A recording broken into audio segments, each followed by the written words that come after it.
Okay, you know what? We're starting. We're starting. Welcome to the emergency read-along stream because your girl's like Arknights lore book came in early. It was supposed to come. Well, the estimate arrival time was like January 22nd, and I was like, okay, fine. But then all of a sudden, it was already in Canada, and I was like, oh, okay. So, from the stream title and the thumbnail, yes, I did get my Arknights Terra A Journey lore book, and we are going to be reading it tonight. And as you can tell, I obviously don't have a proper setup for this, and nor do I want to do a proper live stream setup in the future. So we're gonna work with this. So essentially how it's gonna go is I'm just gonna have the screen up and I'll just like post pictures as I just read stuff out loud. Like this book, I gave it a glance, like the first couple of pages, and it really reminds me of like a school textbook that you would read in class, like history book or like social studies or something like that. The Maple Postal Service locked in for real. Anyway, so I'll be posting pictures in the Google Doc so you guys can see what I'm seeing for the most part, or what section I'm in. I'm not gonna post like all of it entirely because that would be weird, but yeah, I'm just gonna be reading it. So as you can see in the first couple of images that I've already posted on the Google Doc, I actually have like the doc here actually. Here. So yeah, so I'll just be reading along like this. So these are the first initial screenshots that I've taken that I thought were like really nice. I also got my goodies, like the fake cards from different companies in Terra. So yeah, this is all I have so far. It looks so nice! I love it! Anyway, so also, this lore book also comes with a UI, custom UI. So I just redeemed it on my account, and I'm just going to see what it looks like. I mean, I don't know if it's gonna come with like music. Probably not, but I want to see how it looks like. So this is it. But how was everyone's day? Who's here? Oh, new bass music too? Wait, it comes with music. Wait, I love. Okay, we're swapping it. Damn! Holy cow! Let's go. Okay, we gotta like change it. Hold up. You guys can hear the music, right? Yeah. We're gonna play this throughout the entire stream.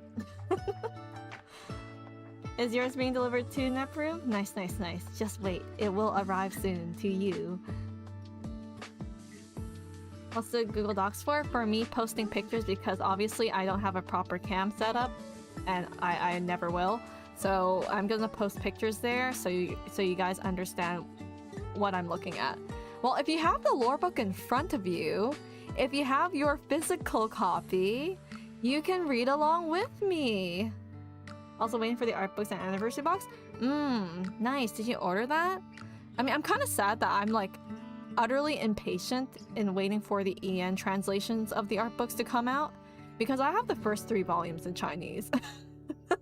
And the thing that sucks is like I can't redeem the UI. Anyway, okay, let me just see. Which one is it? I don't have that one obviously because I'm playing Ari. This one. What's the BGM for this? I'm curious. I don't know what it was on CN side, because just to let you guys know that this book was released in CN like a long time ago. 6 months ago or something? Roughly around this period? Walk in the Dust, is it? I don't remember. It's been a while. And I don't think I saw anyone posting, or at least on my feed, like what the UI BGM stuff were. Maybe they did, and it just didn't show up, but this is my first time seeing it. I'm a sucker for art books too. I already pre-ordered like volume 4 through my friend, so. Oh, we get to hear this BGM. Oh wait, I like that. Hold up, we need- sorry, Carnelian. You need to kind of, adjust position. Oh, it's this beat- it's this theme. Okay, wait, hide Carnelian for like a quick moment. So it looks like this. Oh, that's nice. Oh wait, I like that. Walk in the dust? Yeah. Oh, that's nice. I love. Okay. You know what? We'll just keep this in the background. And also, I mean, I guess I'll keep Carnelian over here. She's just peeking. So I'll just keep this in the background here. I mean, if you guys want a closer look, it's just the library, right? So anyway, we're gonna keep this here. The Calcit theme. Yeah. Okay, I'll just confirm changes. There we go. And also, yeah. I mean, don't mind the sanity. Don't worry about it. So, yeah, I'll worry about it after stream. Don't worry. Okay, let's get started. So, I think I did take a few more photos on my phone. Oh god, I didn't have to charge my phone.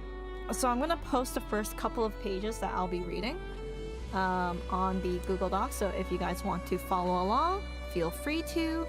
I need to post it first. Hold up. Wait, I was like editing some of these like images first, but it's okay. Sorry if the images look scuffed because I just like randomly took it on my phone, and how I'm transferring this over to the Google Doc is via through Discord, then I copy paste and then copy paste into the Google Doc. It's not the best setup because I can't figure out how to like import the photos via my phone to Google Docs itself directly on the thing. So yeah, I don't know. We're just scuffing here. Okay, save this one. So we'll just read this. And then this. I mean, sorry for like the images of my hand that may pop up every now and then. But it is what it is at this point. On brand at this point? Yeah, I haven't scuffed this much in a long while. So we'll just work with it. Okay. It's when I say it really reminds me of like a textbook from school or something, like I don't know, history class. I'm not kidding. It's like print-sized font that you're just squinting at. Like actually. So be prepared. Alright, okay. Let me flip to the first page. Also, that comes with an integrated like ribbon bookmark, which is really nice. So I can just like go back to it whenever. Yeah. Quality school pages, yeah. Okay, let me just minimize this one. So as I try to sort myself out here, did I upload this on Discord? Shoot, I did. Oh god. Okay, there we go.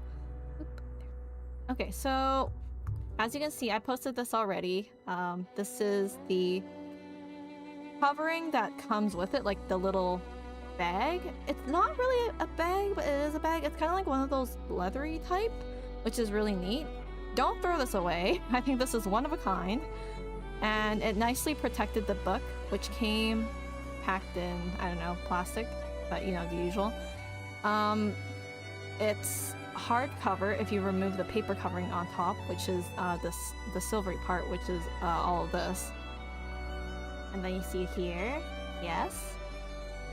And then in the corner when you open it up, there's like Kay's secret, and I was like, oh, what's this? And then it opens up to like this little tree thing or map pointing towards, I don't know what this is. Like, is this Sargon or something?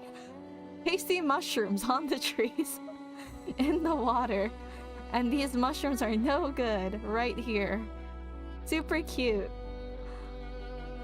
That's one of the little Easter eggs there. Okay. And then this is how the hardcover looks like when you remove the whatchamacallit? When you remove the paper cover. Am I actually showing this to you guys properly? I think I am. But if you can't really see much, just let me know. I think this is like the full screen that I can just like show you guys here. So yeah. You would need to have it in the first place? Buy it. That'll solve all your problems. The jacket? Yeah, I guess you can call it the jacket. And then it came with the UI card and the, I guess, cards that you would get in Terra, I guess. But it's basically like printed on nice cardstock. And then an investigation report thing that I'm like, I'll read it afterwards. It's like a little manual booklet. So we can get into that afterwards. Yep, IS1 reference. Okay, that's the end of the Google Docs that I haven't really like completely uploaded. So let me just grab some of the images here. Okay, might have to do a bit of grabbing here. Here we go. This is gonna be very scuffed. Okay, here we go. So this is the first page that I am looking at, which is basically a, well, basically who wrote this, but it's kind of funny because if you read the first couple of lines, you can clearly tell that Erickson is like pretty done with this book. Can you guys see? Oh, it's kind of small. Hold up. Nope, that just like makes it big. Like that. I think you guys can see it here right now. Okay, I think this is the biggest I can go. So we'll work with this. I can't even see what chat is saying. But we'll do this. Here we go. Okay, so Terra, A Journey, the Arknights official lore compendium. So this is the debut work of Dr. E. Erickson, written for his dear people, and in turn you the reader, following his 23 years of travel and 51 and a half years of teaching, or a survey of Terra. Yeah, it's the dude in the cyst milk commercials. Yeah. And then in fine print at the bottom, if you can see, it says draft 23, possibly 24, which from here on I categorically will not revise any further. No, I refuse. So my guy drafted this up and revised it like 23, 24 times and had enough. I like that there's a bit of humor right at the start. Bro put a hard stop on himself? Yeah. Konnichiwa. How are you? I am reading a book. The lore book. Okay, next page. And then the second page is like a little letter towards Amiya and closure. Might the lore keeper breaking the fourth wall? Yes. Oh, I should just post all these like images on the Google Docs without waiting. I mean, I'll just see what happens. Okay, I think this is big enough. I can't tell. Let me know if it's like a bit too small, but I'm just gonna post everything first. So this might be like out of context for until then. Oh, this is like very, very small. Okay.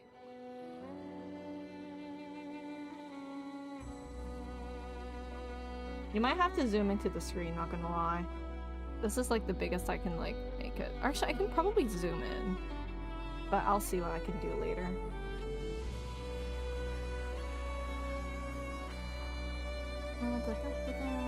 And then legible in the dock. Oh right, I forgot. I'm like thinking about people watching on stream. Okay, for those of you who are just caught up, like there is a Google Docs where I'm posting these, like in the pinned comment and in the description below, okay guys? So you can read it there. Or follow along with me.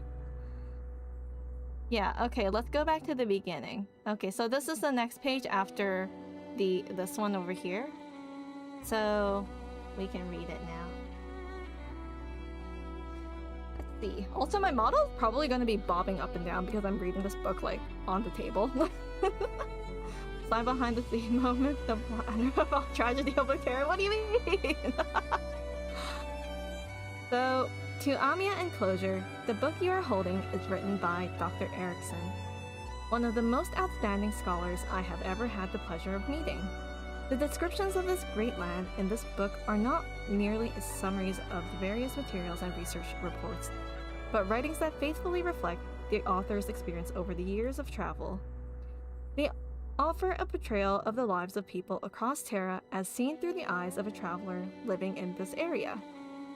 Oh, you know what? I could just read the screen. Why am I reading the book?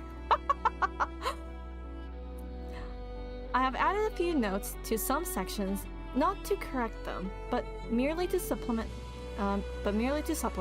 Oh, this is Calcit writing. Or is it? I think it's Calcit. Oh, it's Calcit. Knowledge is, after all, a collection of perceptions formed as individuals come to understand themselves and the world. I have simply journeyed a bit longer than most. Before the world changes beyond recognition once again, people should decide for themselves how their stories will be told. It's Cal! How about using the bounty model instead so you don't have to worry about your model wiggling? That's true, I could do that. But no! I already have this up, so it's fine. Anyway. And then there's like a little thing at the top here that says, I dedicate this book to all those who've not yet had a book dedicated to them, and to my beloved wife, without whom those people would have still had a while to wait. He has a wife? Erickson has a wife? Wait, I never knew that. Okay. Music's a bit loud? Okay, I'll turn it off then. There's confirmed Mrs. Erickson, guys. I didn't change this audio because, like, it was from last stream anyway. So that should be a bit quieter. Alright, next section, the letter continues from Calcit. Though I should be intimately familiar with the contents of this book, when I first opened the completed version, lost long memories and emotions came flooding back. Flooding back to me, yep, okay. I recalled a vast grassland with melting ice crystals falling from the golden shrubs, melting the fur of the creatures running below. This was not the land's original form, but it was my first glimpse of it. Without a doubt, the scene has changed countless times over the ages. It cannot be precisely depicted in this book, yet it is precisely these billions of fleeting moments of life's transformation. Layered one upon another, they have shaped the Terra we see today. The world presses forward endlessly. I was not, and will never be, the only witness to this journey, for the future that sails across this gentle land belongs to all of you. Signed, Calcit. Wahoo!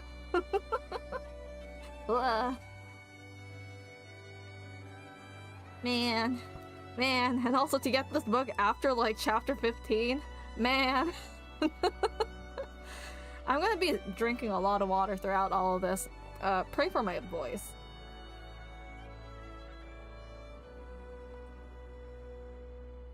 To Mr. and Mrs. Erickson writing in the presence of you called the supervisor. Okay, let's go to the first page, the preface.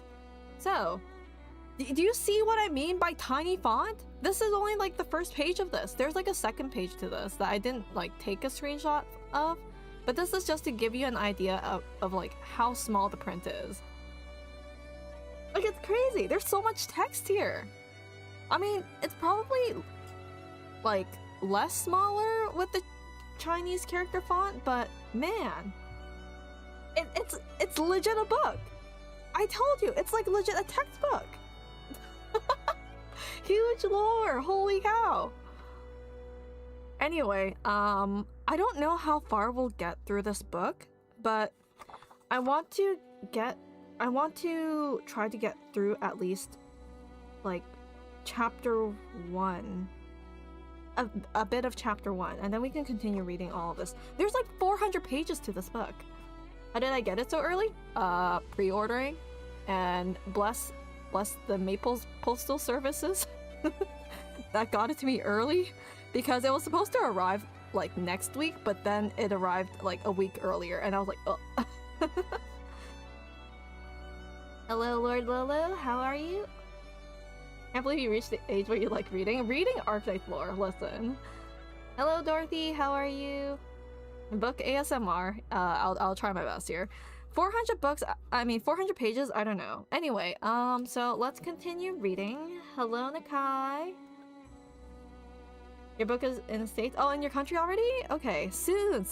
Just believe in your postal delivery service dudes who do your deliveries. Praise them, pray for them, that your book arrives safely. Okay, let's continue reading. No, not 400 books, 400 pages. I misspoke. I'm too excited here. I'm too giddy. Anyway, so. For years I have researched and conducted field studies on various oh wait, hold up. I'm like misreading this. Oh, it's so tiny. Oh god, I hate reading tiny font. Okay, for years I have researched and conducted field studies on various technological, cultural, historical, and political phenomena affecting the lives of Terran across the land. This book is a systemic summary of my findings and culmination of my work. Before we delve in, I wish to provide an overview of the purpose behind this book. The various factors that led to its creation and the academic context of the research undertaken. This introduction aims to assist readers in understanding the central themes of this book, the origins of its materials and viewpoints, and the inherent limitations of my personal research perspectives. To be very frank, this book, and any potential sequels, aims to fill the long-standing void in the spreading of knowledge and education across all of Terra. This is gonna be the social studies, like, standard book in schools in Terra. Listen. Anyway, where was I? So, read on for enthralling accounts of cultural and prosperities, heartbreaking tragedies and sorrows, and no shortage of unknowns and unseens that almost defy the written word. Do note, however, that they all tie back into our own lives. I imagine this book's target readers, you mean us, will wish to gain a better understanding of the people of our great land, regardless of age, gender, birthplace, background, or status. I have attempted to organize and distill the collected information to help readers understand past and current events on the land of Terra. My goal is to highlight key points worthy of attention amidst the overwhelming complexity of information and extract valuable insight from the monotonous heaps of reports.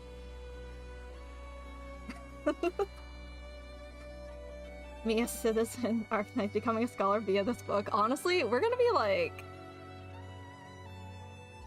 pros at lore here after reading this. I don't know.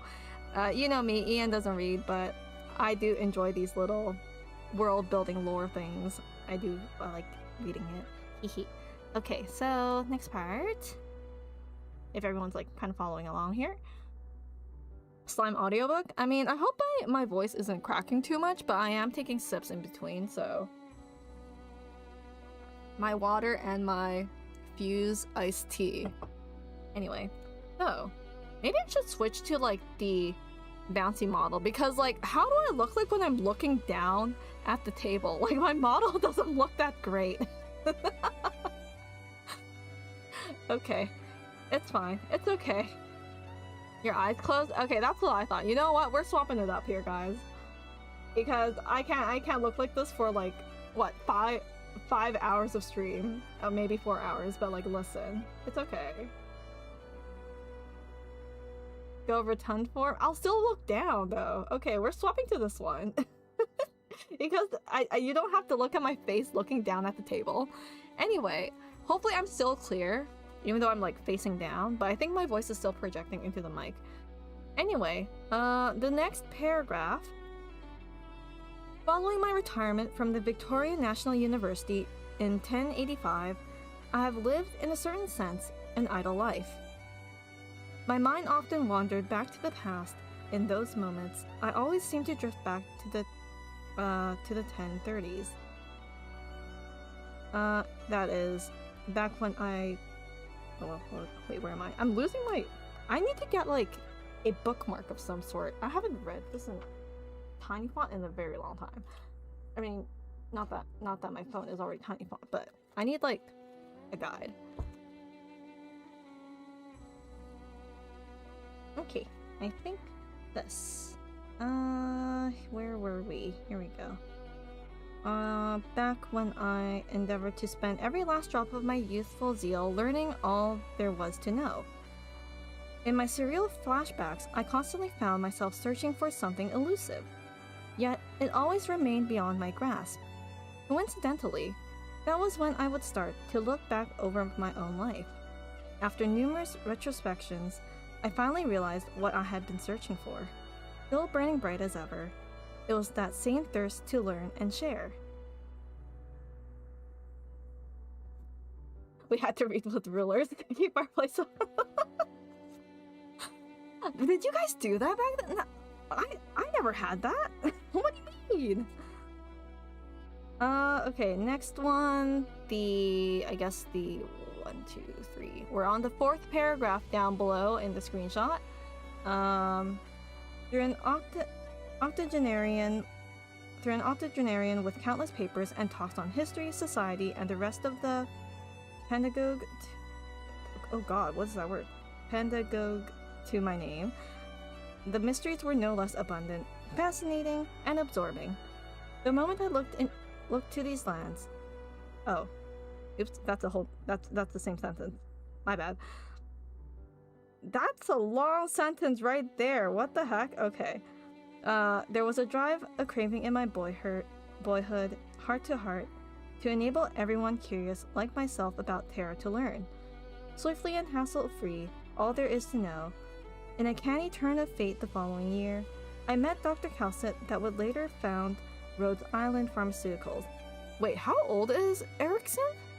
How old is this guy? Century old? Wait a second. Okay. Let's see. And being the bright and yet profoundly well-read woman she was, she exhorted me to give my ideas the legs they deserve. Following a period of pestering former colleagues and students, I resolved to finally set my sights on writing.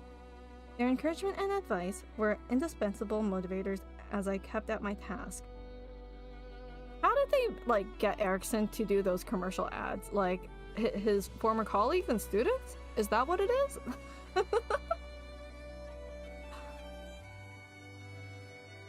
They paid him. They're like, hey yo, what if it was Calcett? What if it was Calcett who convinced them? Listen. Okay, next up.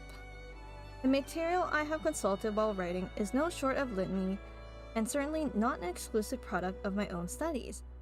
Much of the detail in Chapter 1 can be traced to the research of Victorian and Lithuanian academics, while Chapter 2 draws broadly on resources from all of Terra's nations.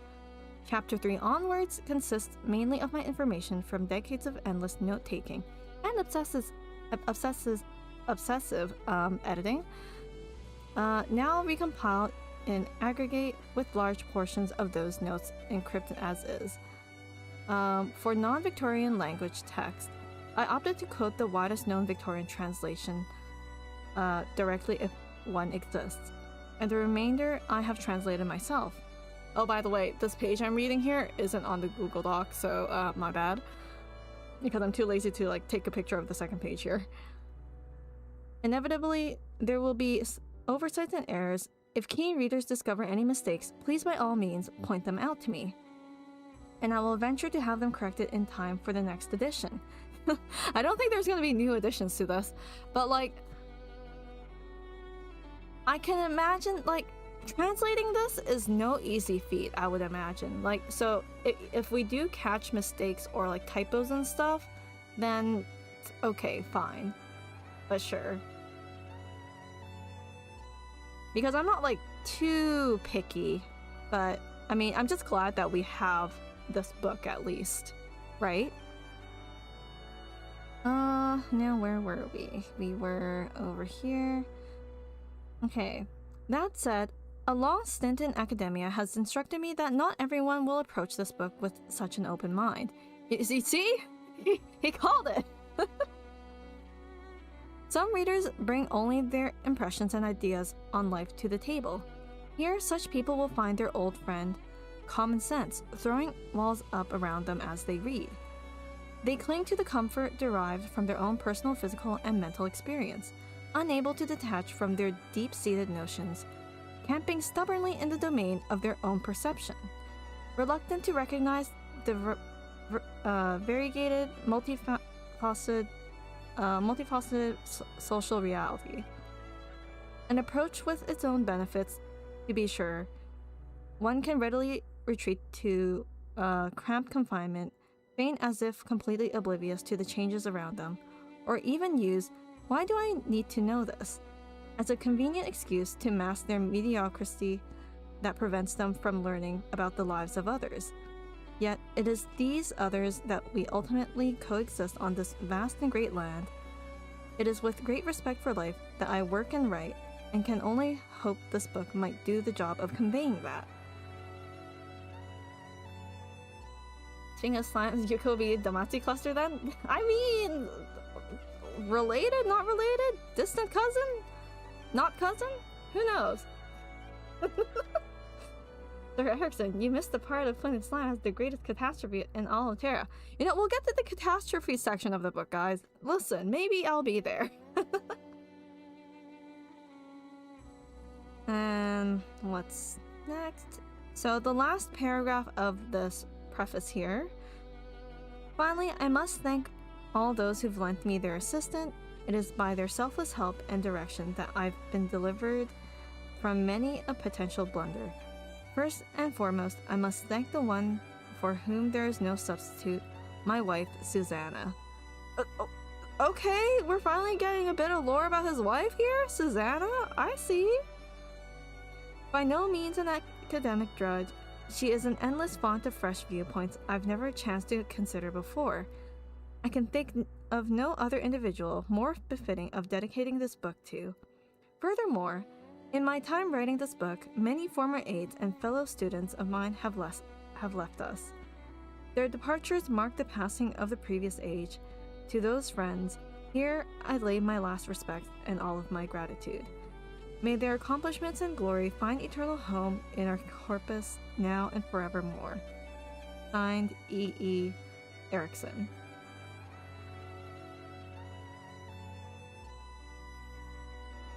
Hold up a second.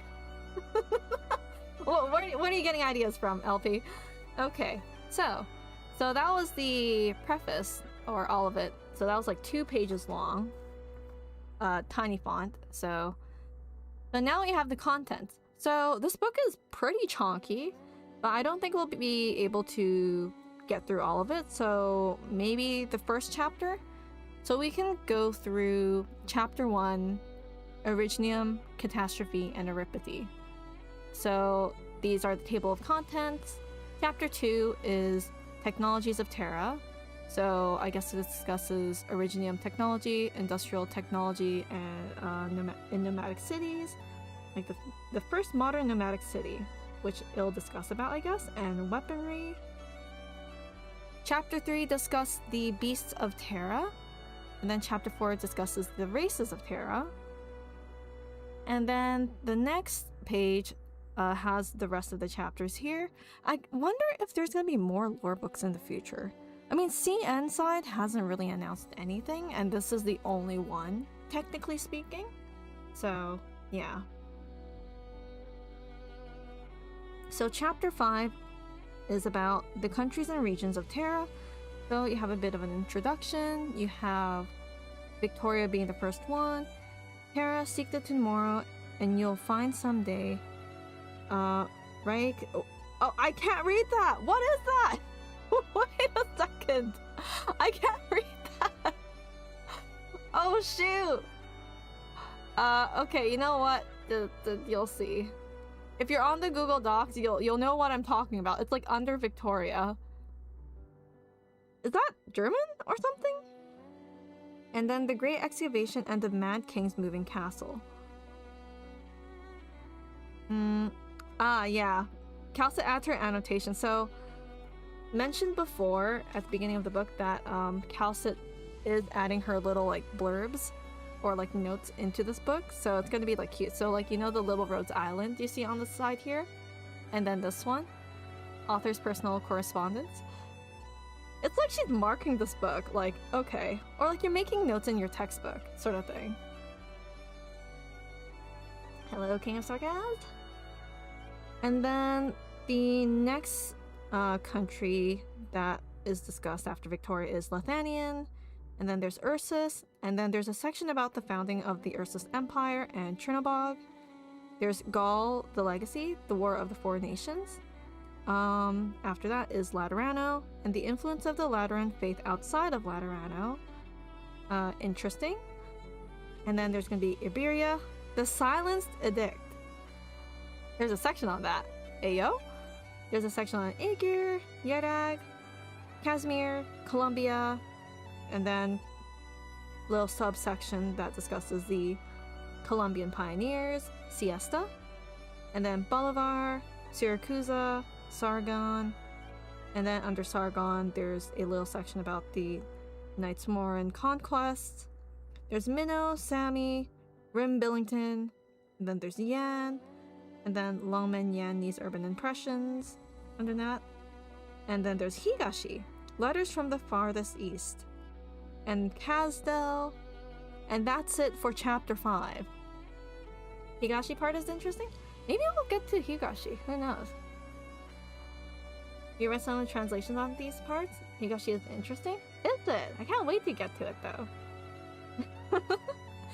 And then, by then, we're already at like page 347 by chapter 6. So this section here discusses the organizations in Terra, it seems. So Rhinelab LLC, and Addendum, and then an exclusive interview, but with who? I don't know. Black Steel Worldwide, Carlin Trade, Rust Hammer, Raytheon Industries, Sun Valley Industries, Penguin Logistics, Lee's Detective Agency, and catalog of other organizations that can't have that doesn't have their own category. And then the appendix, the timeline of the Terran history. Oh, there's a timeline too! And the postface. Okay. Wow. Fair enough, King of Sarkaz. I'm not too sure whether this book will be sold out, but like, I mean, Volume 2 art book wasn't sold out at all compared to Volume 1 reset. So maybe by then you can get it. Who knows?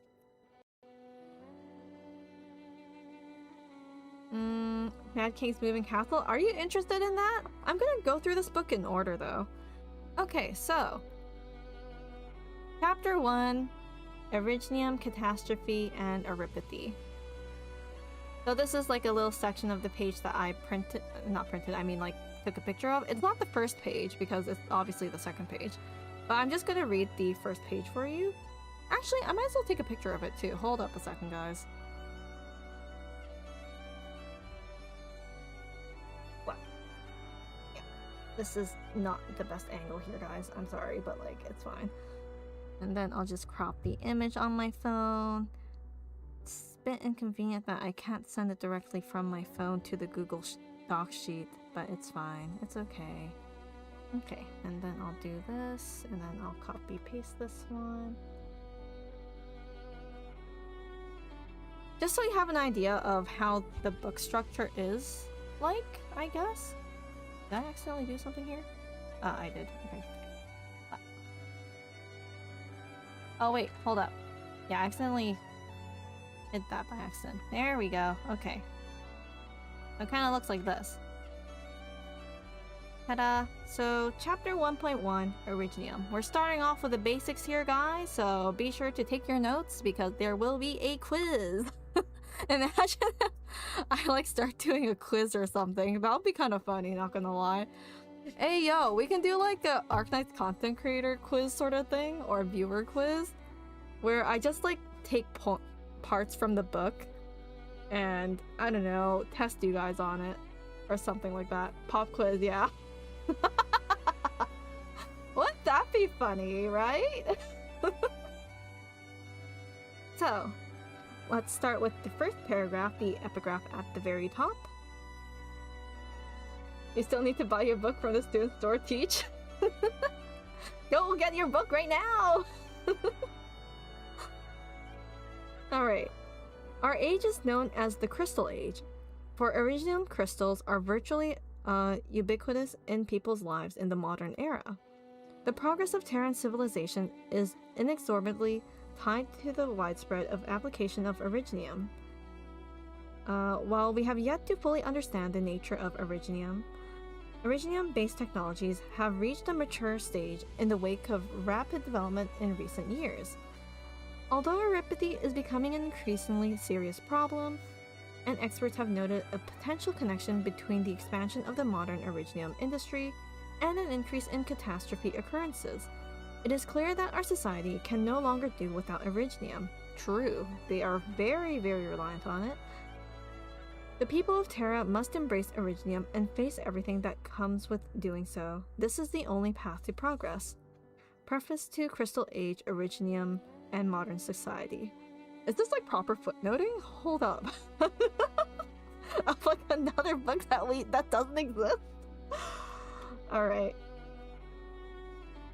So let's look at the paragraph on the bottom left, because I think that's how we're supposed to be reading this. Dude, the green little text box, like right beside it on the right, literally like the extra stuff that your prof would be like, okay guys, this stuff is gonna be on the quiz, be sure to read that. That's the most important part. Like please, prof, not like this. There's so much to read.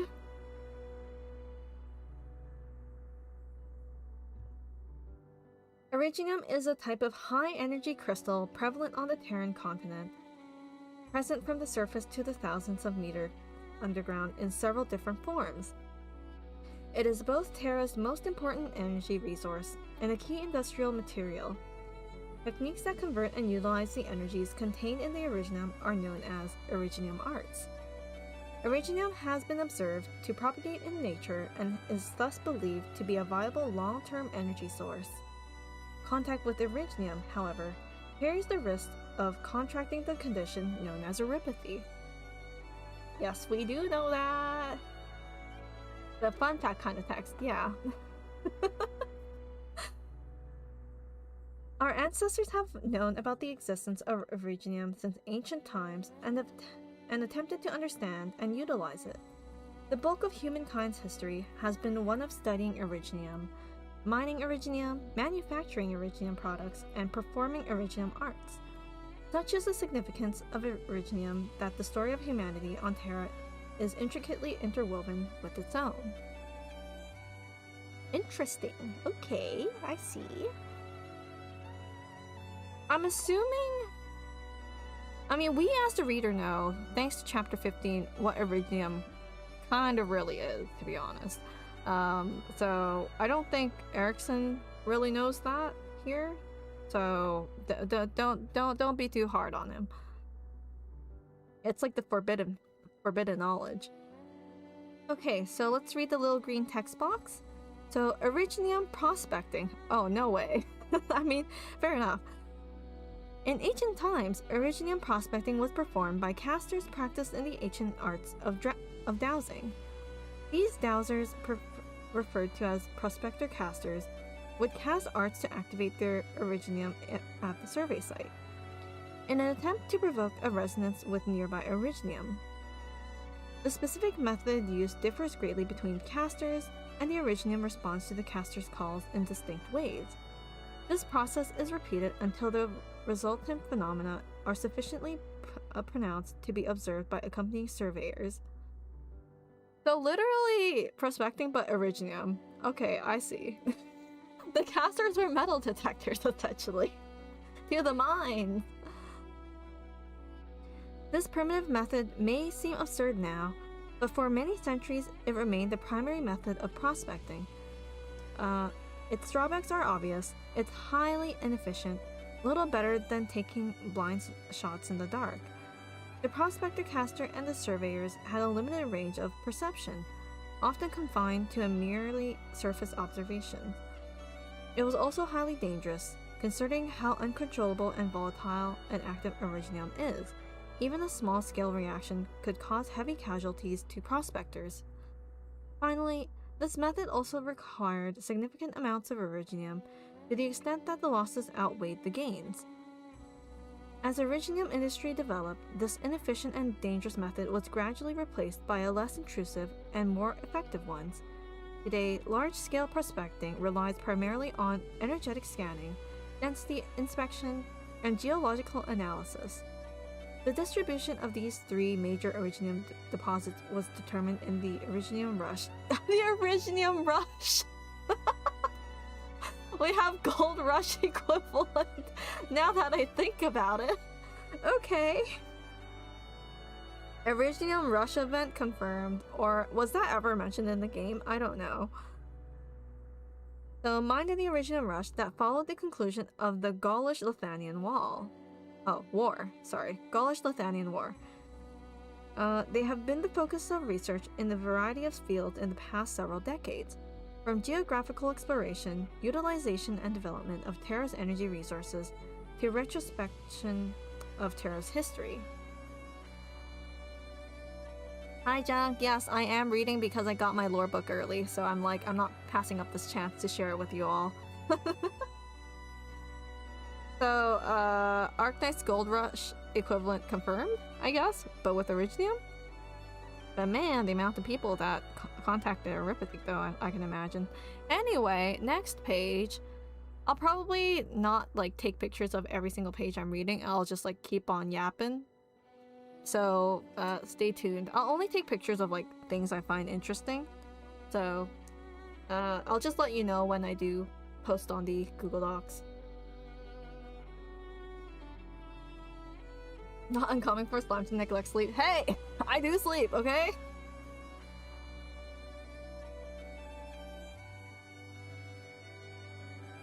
I mean, the book doesn't really go that far, but a mind resource is kind of where we're at right now. So, characteristics of Originium. Activation.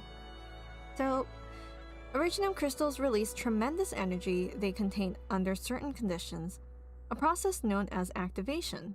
During this process, active Originium begins to break down into smaller Originium granules. Exposure to active Originium is highly hazardous and can cause uropathy to develop almost immediately if proper protection is not worn. And you can kind of see a diagram of specific states of Originium. So inactive, you have the outer crystal shell, and then you have the core inside. And when it activates, starts glowing, I guess. And then when it breaks down, it looks like that in the third image to the over here. And then deactivation. Basically, I guess all the energy is used up.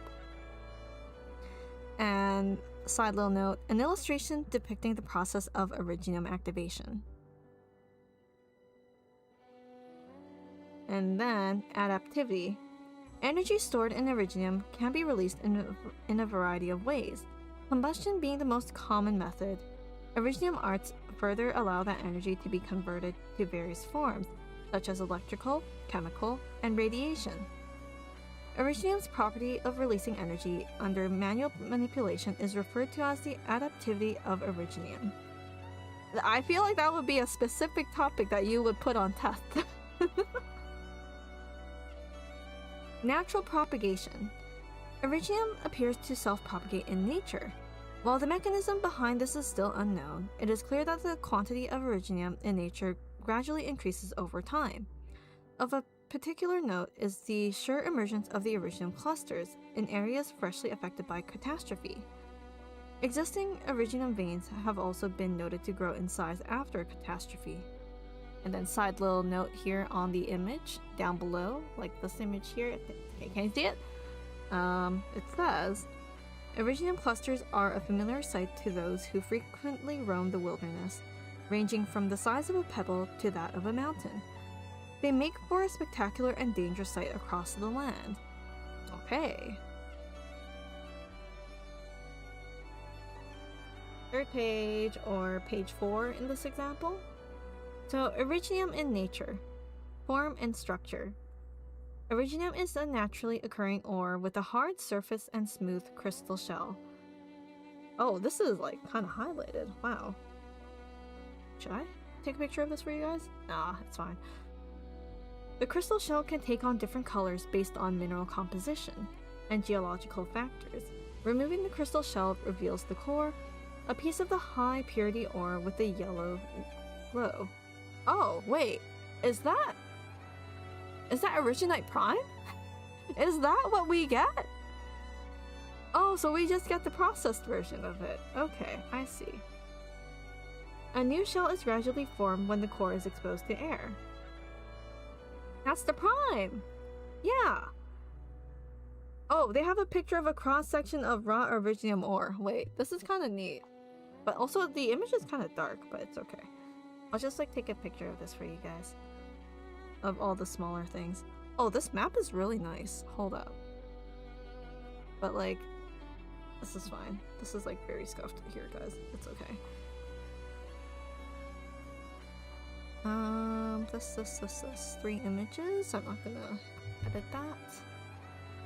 Wonder what a random is then? I wonder. Maybe we'll get to it on this page.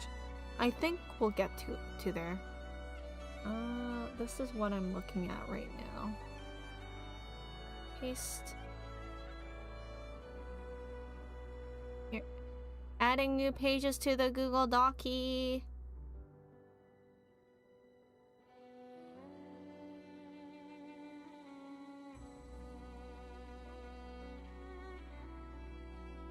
I mean, you can read ahead of me as I post this, but... Oh, this one's not even... Okay, you know what? That's fine. What? The map. Flip this around like that, and then do this. There we go. Here we go. There we go. Okay. So this one here. So, cross-section of a raw Originium ore. Originium grows from the core under suitable temperature and pressure conditions.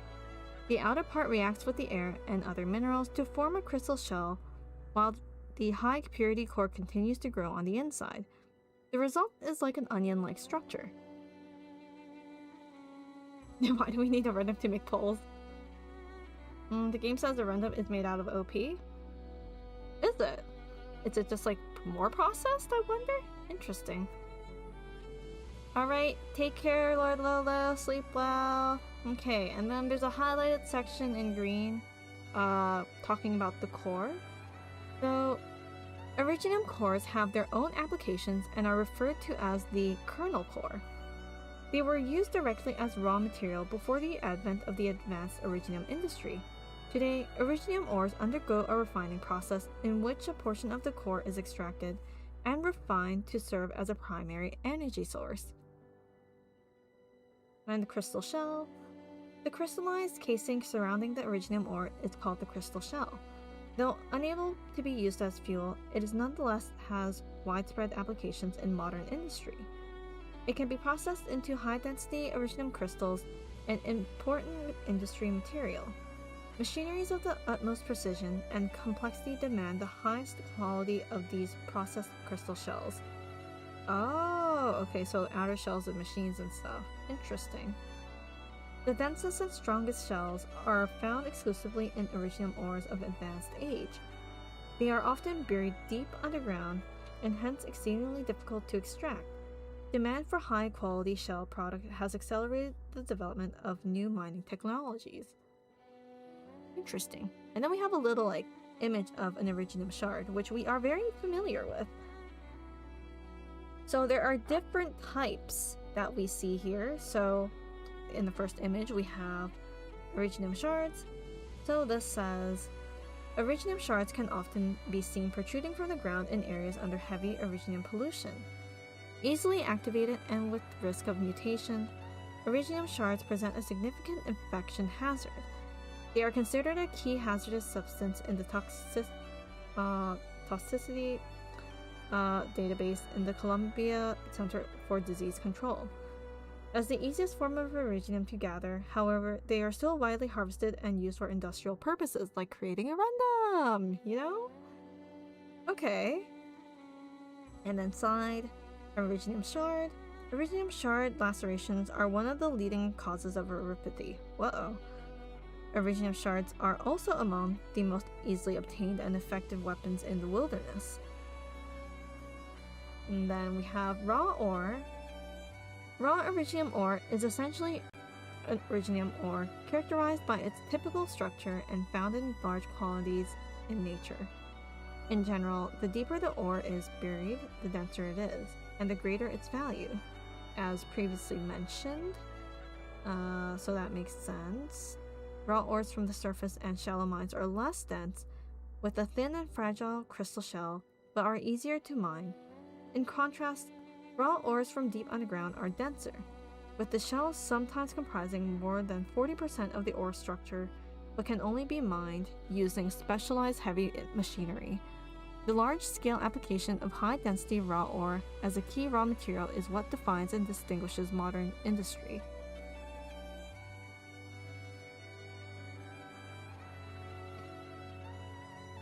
I mean, this is based on what Ericsson has experienced. So this is like all Ericsson's thing. So, I mean, do we consider this as the official lore book? I mean, yeah. Or this could be like lost in translation, because the original was in Chinese, so.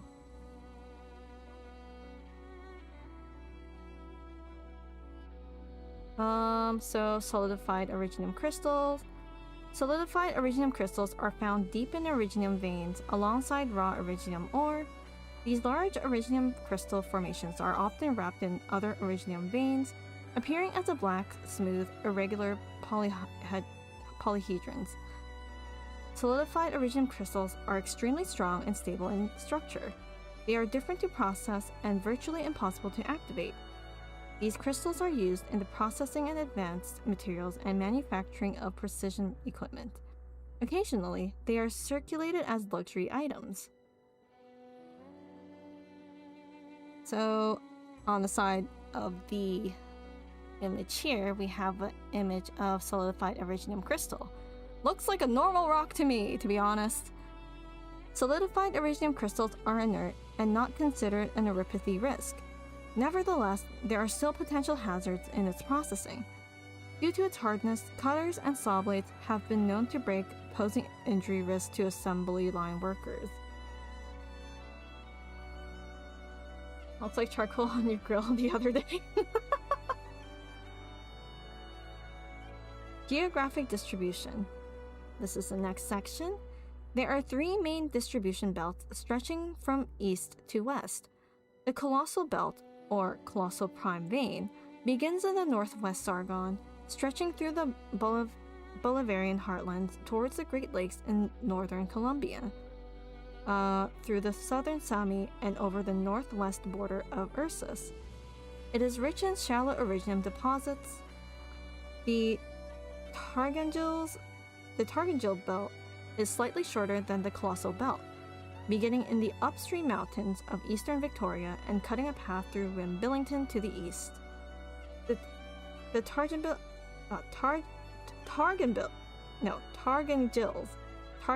Belt contains roughly 60% of Terra's known deep iridium deposits.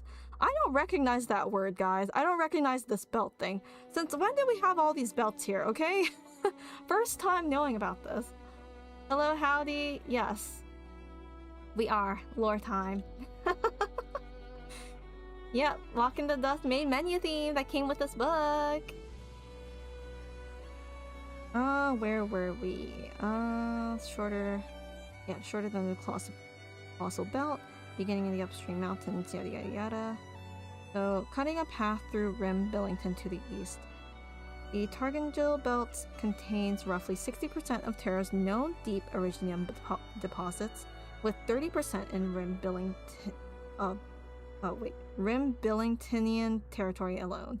God, when you start making these words actual words.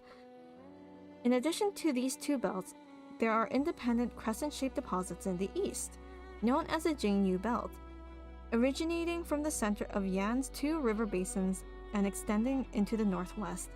It has played an indispensable role in the history of Eastern civilization. So, we get a little image of the belts itself.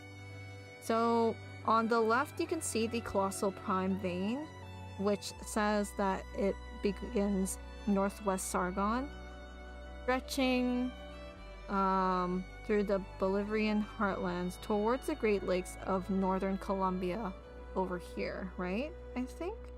If I'm getting my geography right? Through the southern Sami and over the northwest border of Ursus. Oh wait, no, this is Ursus here, right? Over the border? Yes. So it's like around here and then over here.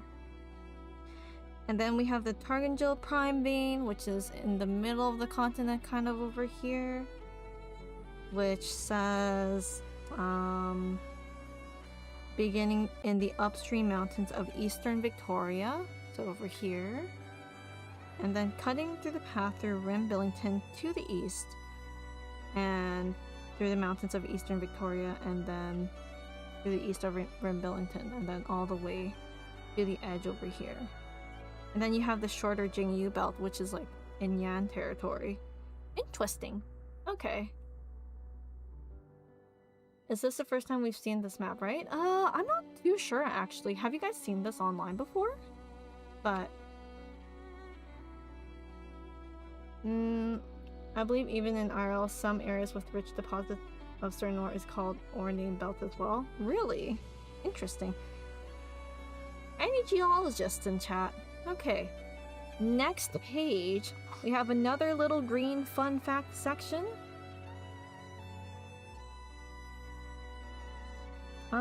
The quantity of Iridium reserves known to humanity far exceeds imagination. But to make full use of it requires research in a different direction from prospecting. Still talking about prospecting? Some underground iridium reserves cannot be accessed with existing technology for various reasons. For example, while the Targangil Prime Vein was believed to possess the highest theoretical iridium reserves than any other during the Iridium Rush, many of its deposits either cannot be precisely located or are situated in unusual geological conditions that present significant obstacles to mining. These conditions can trigger severe disasters if mined recklessly. Catastrophology. What? Catastrophology. Oh God, that's a mouthful. Catastrophology studies also indicate that catastrophe are more frequent, more severe, and longer lasting in areas with high concentrations of iridium, making mining work near impossible. The hazards of iridium itself are ever present, including the risk of erypathy infections due to exposure during the mining process. Iridium so abundant in these lands has long been a highly coveted fruit.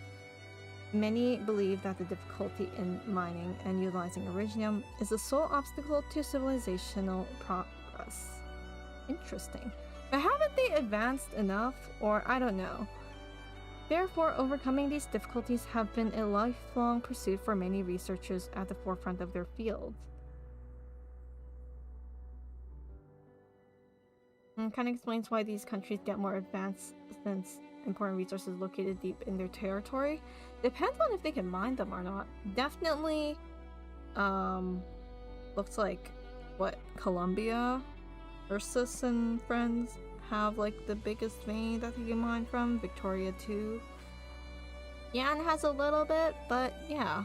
Okay. Next section. Applications of iridium. So, gonna do a little deep dive into how they use iridium. So, arts medium. The oldest use for iridium is as the medium for casting arts.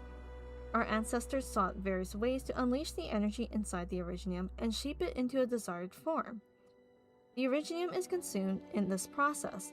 These techniques now fall under the broad banner of iridium arts, and their applications have been greatly expanded, massively increasing the demand for iridium. And then energy. Owing to its high power density, iridium is the most important energy resource on Terra. Iridium cores had been used to fuel long before the advent of modern industry.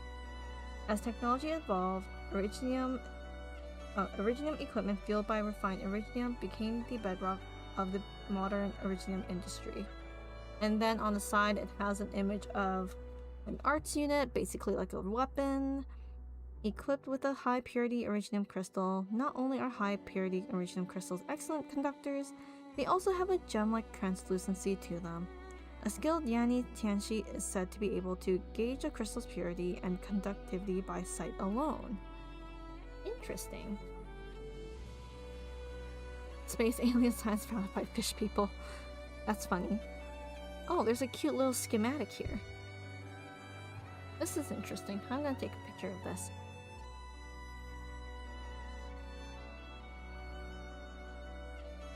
I mean, this section too, I guess. And then you have this one. You know, which is posted on Discord. If it'll let me update. There we go. We're barely halfway through the page here, like, through the book here, guys. Like, it's still a lot.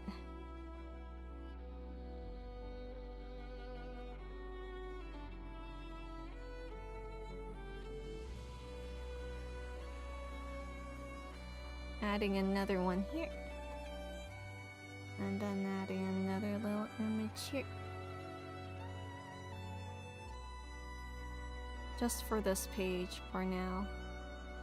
So you can kind of see the little schematic diagram of an Originium power plant and a fuel buffer tank. This is very detailed. Like, they didn't have to go so hard on this diagram, guys. Please how you wiped all of the map, Yuko. We're not there yet. Later. Not like this. Almost all of our energy production is some variation of boiling water into a turbine, from coal power to nuclear. Really now? Interesting. Do they also use Originium to boil water and turn to a turbine? We don't know. I mean, schematic says schematic diagram of Originium power plant and fuel buffer tank, but doesn't really go into depth. Oh wait, no, on the side it says something. So it has a little fun fact. Calcess site. In 1020, the Gaulish explorer Pierre Leroy, on an expedition funded by the Victorian Duke of Gododin, discovered the site of an ancient city in Sargon. It was named the ancient town of Calcess. Does anyone recognize that name? After the territory of the Lord Emir of Calcess, on which it was located. An important archaeological discovery was made when processed iridium shells were found in one of the workshops in this 15,000-year-old site, making it the earliest known iridium workshop. The site was also revealed a gruesome fact. A mass grave was found on the outer rim of the site. Oh gosh. Analysis of the remains showed signs of ripathy infection. Many of those buried here were still in the early stages of infection and believed to be executed. You know what? That kind of got dark. That got really dark here. Okay. Not like this! So... yeah, I mean, Erickson did mention that, like, the book is going to contain some dark moments. And I didn't expect that early on, but okay. Heartbreaking tragedies confirmed.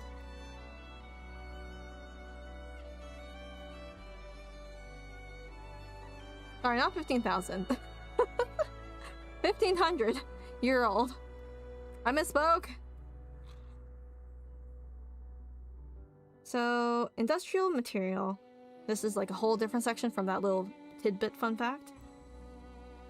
Iridium is also an important industrial material. It is utilized in all of its forms in its entirety, and heavily processed iridium can be found in iridium machine components and crystalline electronic units for iridium electronics.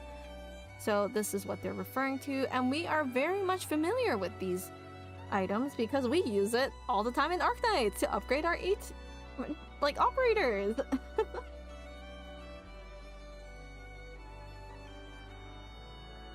Taking a bit of a sippy. Oh, no problem. I'm happy to share this with you guys because who else am I gonna gush over with about this? Like, literally the only person I can talk to about this in real life is like Uriel. Let's be real here. And maybe people on Discord, but I don't know. But let's continue on because we are getting off track. And chat, yes, and chat. Alright, take care, howdy. So, Next little tidbit section that's highlighted in green. Manufactured Originium goods. Originium's impact is not only profound from a macro-historical perspective, but also direct and evident in our daily lives. It is difficult to imagine what life was like before the advent of Originium manufacturing. We do not approach Originium with the same wariness and awe as our ancestors did. Although our utilization of Originium has changed, and the fundamental nature of Originium and its inherent dangers remain the same. Despite numerous safety precautions adopted in modern Originium industry, such as Originium isolators, dust collectors, and filters, which significantly reduce the risk posed by the mineral, further technological research and breakthroughs are necessary to ensure the safe and regulated use of Originium, as well as to mitigate its harmful effects. Taking only pictures that I find interesting. Oh, the next green box tidbit is basically images of what we all know. Wait, no, actually, it tells us about Originium Prime and Arundum and ingots. Hold up. Wait a second. You guys gotta see this. Actually, I haven't even read this yet, but... What? Okay, here we go. Phone, please. Oh, we're at the end of chapter 1.1, and then 1.2 is gonna start off with Originium arts. Okay, cool. And I'll send this over on Discord. Slime reading what a year this is. I've read a few times on stream. Kind of for Arknights. Mostly for Limbus. You know? Right? Yeah. Okay, this part. Copy pasta. Okay, so this is a little section that I found, or that was like on the next page. So a bit of insight to Originium ingots, Originium Originite Prime, and Arundums. So what it says here is, under Originium ingots, Originium cores that have gone through preliminary refining and are sealed into compressed crystal shells to create Originium ingots for further processing. They can come in various densities depending on the need, easy to store, transport, and process. Originium ingots are one of the most common Originium products. Are these really copied from the game? Okay, I don't know the full descriptions of those, but thanks for confirming. Limbus is the favorite child when it comes to reading. Honestly, true. That's how you kind of go through the game. I mean, some people might not have read these descriptions, so I'll still read them anyway. Like me. So, Originite Prime. Originite Prime is created by putting raw Originium ore through an extended extraction, refining, and crystallization process. Originite Prime is an important source of energy that is widely used in industrial manufacturing. It is also an excellent arts medium. So is this like the core thing that we read earlier? Or maybe this is like a more refined process of it, I would assume. Maybe, maybe not. I could be completely wrong. OP is from our credit card, guys. Don't believe the book. And then Arundum. Arundum is created by mixing crystallized Originium with other minerals. A stable material, it is often used in electronics. Due to its stability and utility, it is sometimes used as a form of currency that we use in gacha today. Workable as a catalyst, yeah. Catalyst that we use to summon skins. Okay, so, wow. Like, just reading the beginning of the book and also chapter 1.1 kind of took about an hour. So, an hour-ish or 40 minutes for each chapter, but depending on how long this takes, I guess. Never mind, it gets really long on the next page. So, Originium Arts, the epigraph says, ... Originium Arts, in brackets, are the order and chaos concealed in society unbound, the infinite potential lurking beneath mundane reality, the beautiful chord hidden in cacophony, the sole truth in this land of lies. Quote by General Wallenstein from the Lithuanian play Wallenstein. Or Stein? Wallenstein? Wallenstein. This section seeks to present a comprehensive as comprehensive an understanding of Originium arts as possible. However, for obvious reasons, Lithuanian's research will comprise the better part of it. So we're getting into Lithuanian research!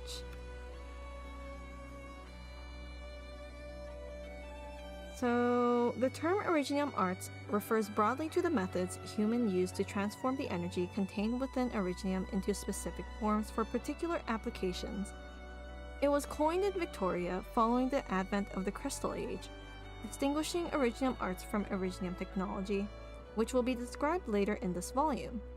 However, such a distinction is often disregarded by laypersons in Lithuanian, the land of spires and music, as well as the settlements surrounding the nomadic cities. After all, the two concepts have never existed independently in their culture and tradition. The common folk use terms like magic and alchemy to refer to Originium arts, and call users of Originium arts casters out of habit. There is also a tendency to attribute unusual phenomena to unique arts. Therefore, the term Originium arts in fact encompasses far more than its academic definition. Well, hello Whittle! Yes, I'm reading the book right now. How are you? Did you order it? I got mine already, so... And then there's a little like image of a staff weapon wand thing. Arts unit with a long handle, commonly known as a staff.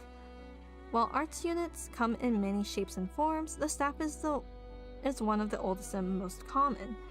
Some say that the first arts unit was born when our primitive ancestors placed an Originium crystal at the tip of a stick. I wonder who did that. It just arrived? Oh, nice, you got yours. Great. You should open it. Read along with me, Whittle. I mean, I will sleep. Like, there's the bookmark here that I have that I can use. Originium arts have a long history in Terra, permeating each step in the development of civilization, from the small tribes of ancient times to the nomadic cities of modernity. Originium arts have been a constant companion, influencing every aspect of our lives and culture. And then there's like a little side blurb over here. What is the nature of Originium arts? What makes Originium arts possible? This is a topic that Originium arts enthusiasts have discussed for as long as Originium arts have existed. From lecture halls to pubs, from Columbia to Laterano, some have approached it from a biological perspective, analyzing Originium arts through the lens of Terran anatomy. Others attempt to solve the mystery by studying Originium itself. And some even hope to decipher it as a code through mathematics.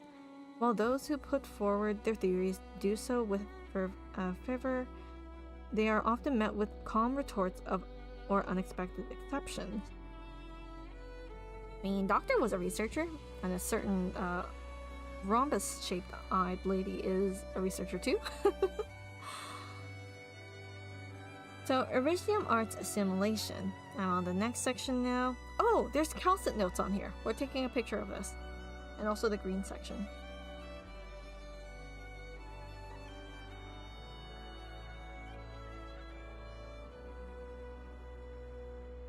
What? Okay, photo taken. And then maybe I'll take a picture of like this page here because I haven't taken a picture at all in a while.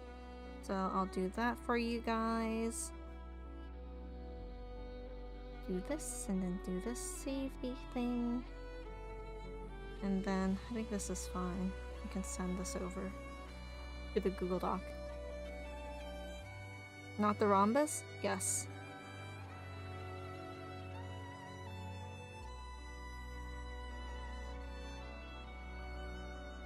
Okay, so I'm only putting this first page into the doc for now, and then you guys get the full view of the second page after. I mean, it's not consistent, but it's fine. Don't understand the rhombus girl.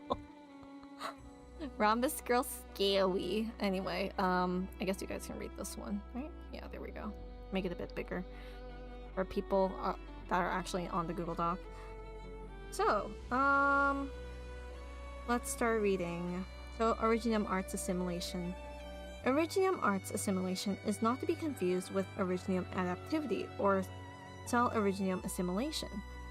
It, in fact, refers to the affinity that an individual has for the energy contained within Originium. While Originium arts are in widespread use, it is the user's Originium arts assimilation that determines the breadth and depth of the arts they may employ, and how quickly they learn them. The degree of assimilation varies significantly among individuals. Determined at birth, no amount of effort can change it. Determined at birth? Alright. Okay, I see. To our present understanding, there appears to be little rhyme or reason to what type of assimilation an individual is born with. As a matter of fact, the word for talent and the Originium arts assimilation is the same in certain Sargonian dialects. There are, however, clear differences in assimilation across races. The Campernay, for example, have a noticeably higher affinity for Originium arts than other groups. Scholars believe that this difference is one of the causes for social inequality. It is common for societies to classify people based on Originium arts assimilation. The Crystal Age has seen an increase in cultural exchange across regions. While different languages have different names for levels of assimilation, most separate assimilation into 3 tiers: weak, moderate, and strong. Most people fall under the moderate level of assimilation, which means that they are able to use standard Originium arts with appropriate chaining. The few individuals with weak assimilation must rely on support equipment to even use simple Originium arts, and in some cases are unable to use arts at all. While those blessed with the rare gift of strong assimilation perceive and understand Originium arts on a different level from the ordinary individual, and have the potential to become powerful casters. And that blurb that I just read there has a little note from Calcit, so we are going to read that.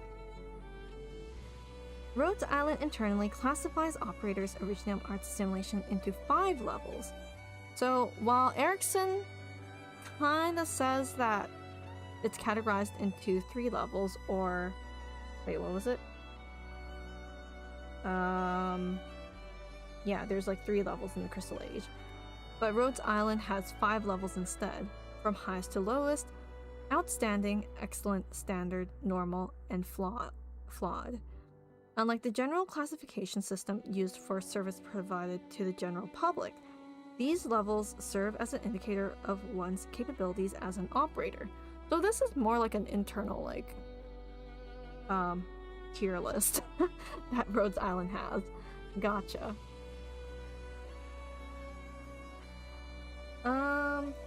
The infected present a special case. Individuals afflicted with erypathy see their Originium arts assimilation increase with their cell Originium assimilation, and gain the ability to use internal Originium as the casting medium. This has detrimental effects on their health, but erypathy sufferers are often driven to frequent use of Originium arts in order to survive in adverse circumstances. And then a little blurb right above Calcit's notes with the image of a caster, I guess? Yes, caster. Erypathy sufferers are often able to utilize arts directly through the Originium crystals inside their bodies without the need for an arts unit. One of the many reasons why they are widely feared, most infected are not properly trained in Originium arts. As such, their casting often carries a risk of injury, even outright disintegration, so they don't know their limits. Like Gigi giving out static electricity? Basically, yeah. Them. So, next up is this whole page here, which I think might be interesting. So, the history, development, and application section. Also, I need water. Duh.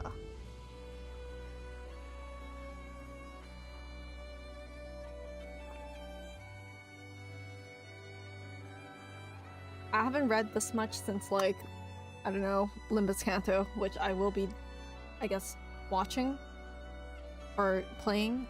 When? I don't know. Saturday? 2 days from now? Wait, no. But isn't Atto coming out in 2 days?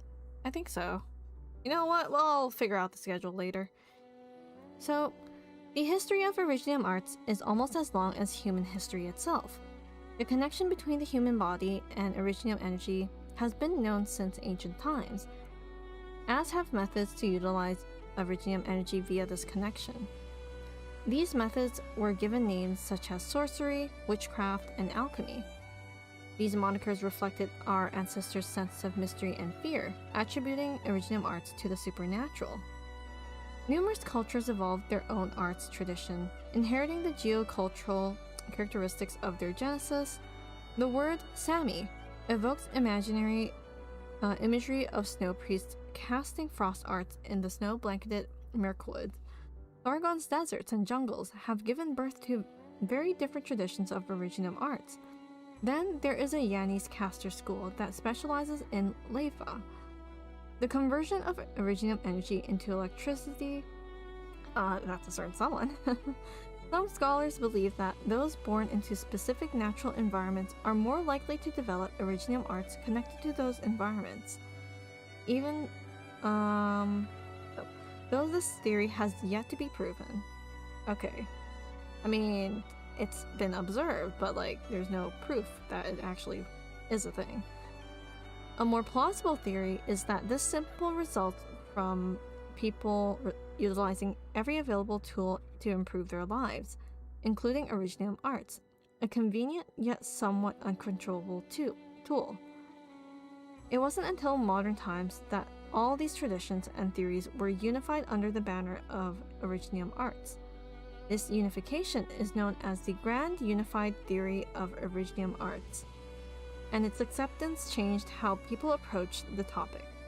In the past, only those with outstanding talent and traditional training could become casters. This new theory, however, made it feasible for even laypersons to utilize basic arts.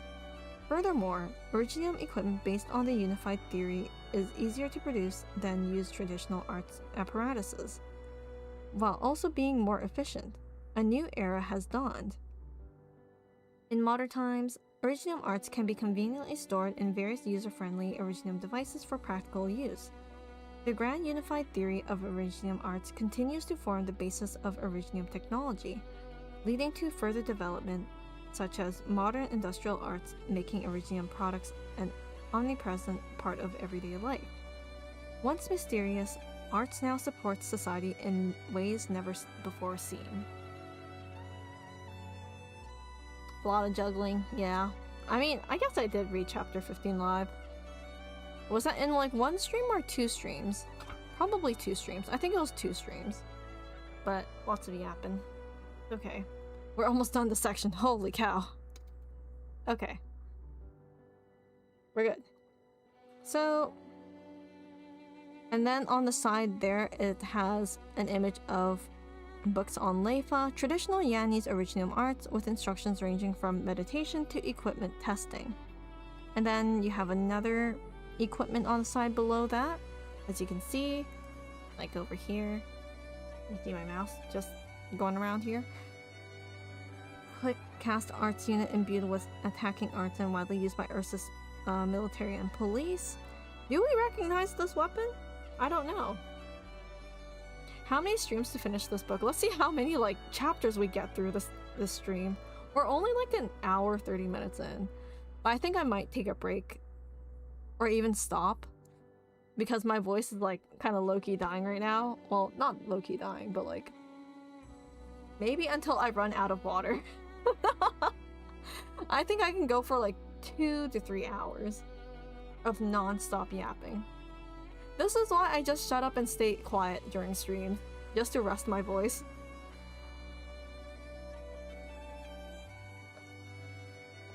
So, arts tradition and theory. Classical Lithuanian arts theory. Oh, we're getting into some Lithuanian arts here. Terra is home to many different schools of arts tradition and theory. The unique nature of Originum arts, with its complexity and variety, makes it difficult to interpret using a single set of theories, not to mention future Originum arts yet unknown to us. Classical Lithuanian arts theory, built upon the experience and studies of generation after generation of spire casters, is the most widely known and accepted of these theories. It establishes a system of classifications to categorize existing Originum arts along broad lines, providing the basis for further research.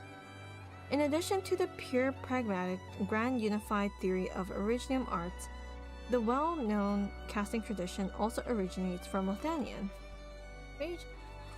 While popular conception is that all Lithuanian arts are cast through music, the reality is that Lithuanians are well versed in several schools of Originum arts. Classical Lithuanian arts theory, which has evolved considerably over time, forms the basis of many casters' early education. Here I will attempt to explain the categorization of arts under classical Lithuanian arts theory as concisely as possible. Thank you, Erickson.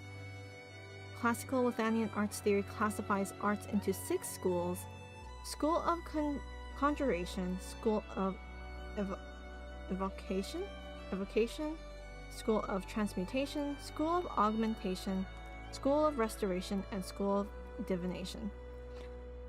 Don't we already know these schools, though? From that one Lithuanian lore video that was posted on the official channel, right? We know about this. So let's go through each of the schools that they all have their own cute little logos for.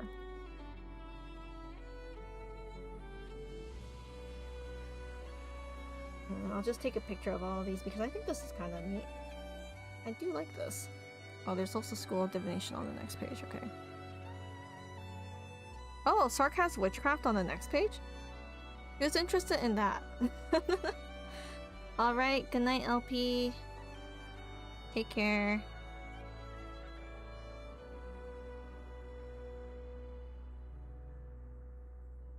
Alright, that's one student's hands up in the classroom.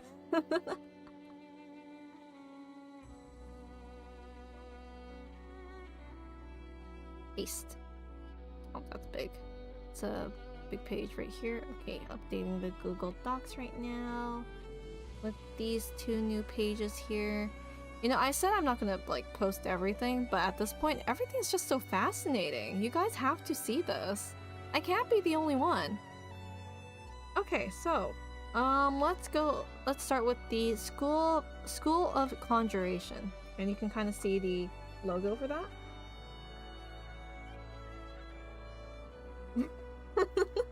Strat. Can't wait for your book. Oh, soon! What? Soon, lover boy. Soon. You'll get it soon. So, the School of Conjuration refers to the utilization of Originum energy to create physical phenomena, typically through some kind of object as a medium. Examples include creating shockwaves and applying force to an object or changing its state. Paying your tuition for Terra History 120. Thank you for paying your tuition. Thanks for the super. Wait. So, under the classical Lithuanian arts theory, we can kind of put, like, operators under these schools, technically, right? So, who would technically be put in the School of Conjuration, you would say? Creating shockwaves and applying force to an object or changing its state. I'm like trying so hard to think about it. Ooh.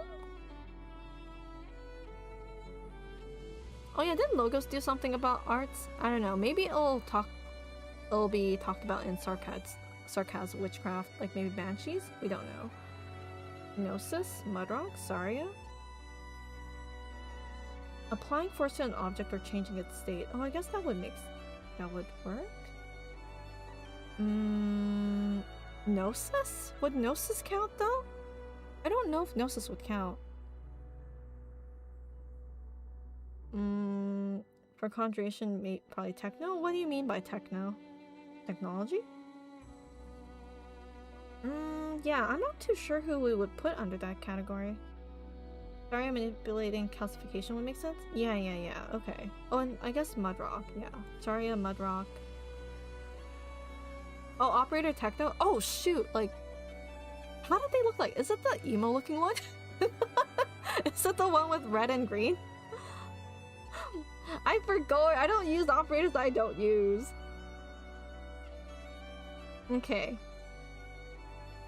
The red-green girl. Okay, I think I know who you're talking about. They're a caster, right? The Gothern. Okay, I think I know who you're talking about now.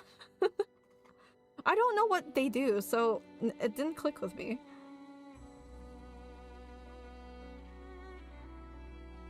Okay, let's move on to the next one. School of Evocation refers to the transforming Originium energy into another form and releasing it. Experts in this school can manipulate electricity and flames or fire devastating energy beams. Energy beams? Okay, you know what? Ifrit and Golden Glow definitely fit under this category, I think. Is there anyone else? Or it only solely says electricity, flames, and fire devastating energy beams. Eblana? Monster? Oh, would monster count? So those are a few. Then next up, School of Transmutation. Mutation is the art of reconstructing reality. Oh wow. Practitioners of the school can change the inherent nature of matter. Most famous is the legendary art of alchemy, whereby the structure of minerals is changed, separating gold from other elements. Who?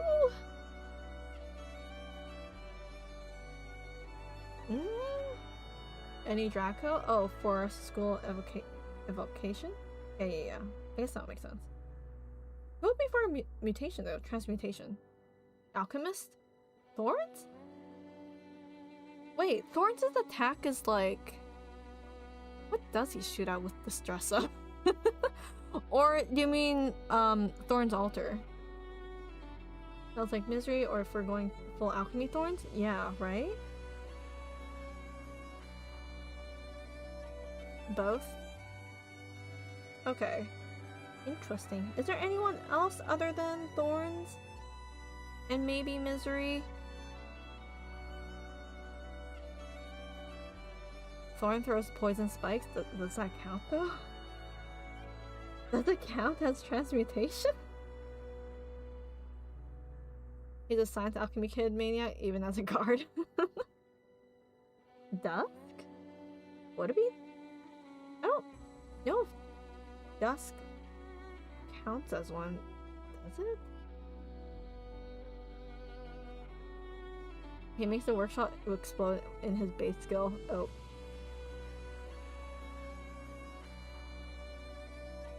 Okay, let's just move on to the next school. School of Augmentation. The School of Augmentation refers to the direct manipulation of an organism's biological functions. Expert in the school can strengthen or weaken an organism's physical traits, such as strength and reaction time. It can also boost brain function, giving the subject increased cognitive and processing skills. Oh, okay. So, debuffers, I guess. Virtuosa? Radiant? Would it be? Or, oh wait, what about Mantra? Would Mantra count? Manipulation of an organism's biological functions. Oh, okay. Mind stuff? Okay. I guess she could fall into this category. But is there anyone else, I wonder? School of Restoration. As its name suggests, the School of Restoration focuses on the art of restoring an organism's health. The effectiveness of the School of Arts is not only determined by the caster's art skill, but also their understanding of the subject's anatomy. Therefore, healing arts are generally limited to the treatment of external wounds. Basically any healer. Any healer. Every healer is just bundled under the School of Restoration. And School of Divination, which is the next page. So the School of Divination is the most esoteric of the major schools, interfering with the thoughts and perceptions of an organism. Oh wait, no, wouldn't Radiant fit under divination then? Interfering with the thoughts and perceptions of an organism. And also Virtuosa, doesn't she do that? The most common usage is in the arts used to tame and control beasts. Summoners? Maybe not summoners, but much remains unknown about the school. Okay, interesting.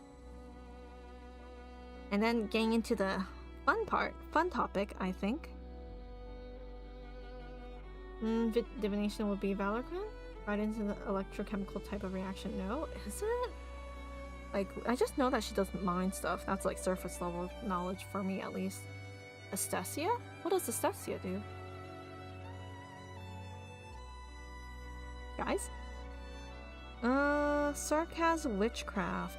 Setting aside the Lithanian arts, no other forms fascinate humanity as much as Sarkaz Witchcraft. I'm sure many non-Sarkaz grew up hearing tales of witchcraft, its mysteries and horrors. The stories tell of Sarkaz threatening the land with mysterious evil energies, which seem to echo our subconscious primal fears. In reality, however, the Sarkaz witchcraft that we've been able to study is not significantly different from other Originium arts. Simply more obscure, less well-known. Prejudice and discrimination against the Sarkaz extends to the arts that they use, even affecting research into Sarkaz Originium arts, with some institutions going so far as to deny admittance to Sarkaz. Oh, what?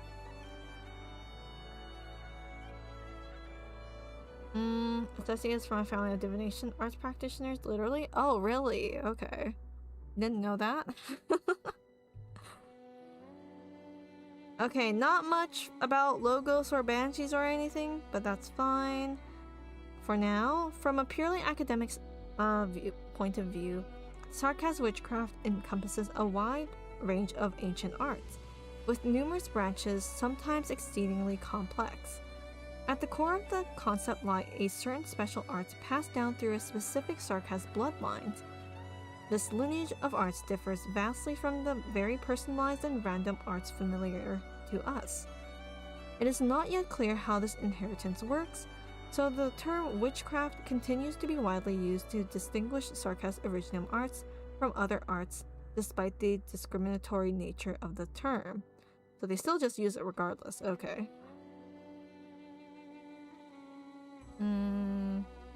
Astrologers, but everyone found out that the sky was fake.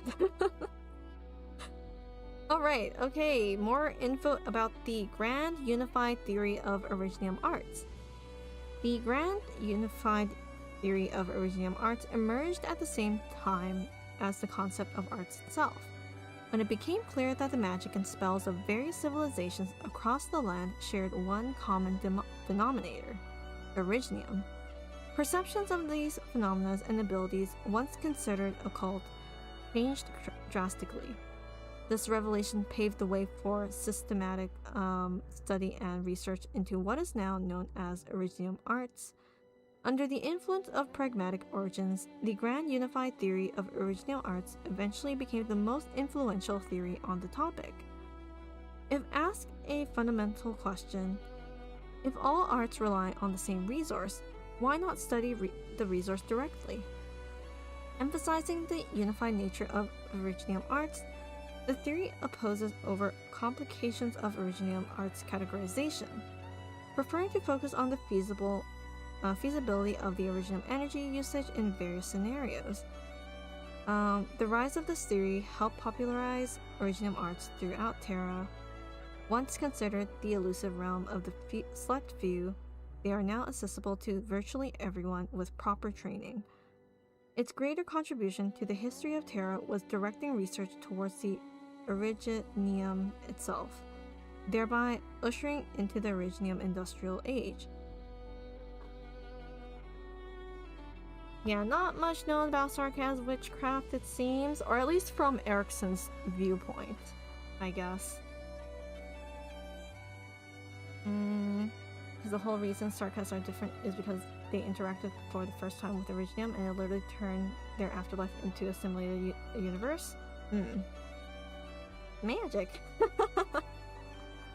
just pin it all on magic. Oh, there's another little section. Oh, that's it. And then chapter 1.3 discusses about catastrophes.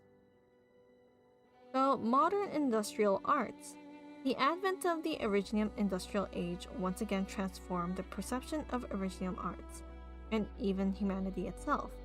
New machines and equipment that harnessed Originium energy redefined the relationship between Originium and Originium arts users. Originium arts became mass-produced. Once the means of production, it was now the product. And it became apparent that Originium arts, and indeed Originium itself, did not need to be tied to a particular caster. It could be understood and utilized on its own. Having stripped away the mystery of Originium, humankind is one step closer to its core essence. So what exactly is Originium exactly? Has Originium shaped the history of humanity? Or has humanity shaped Originium with our own hands and in the process shaped the Terra we see today? Discourse on such questions began to take place on an unprecedented scale, continuing to this very day.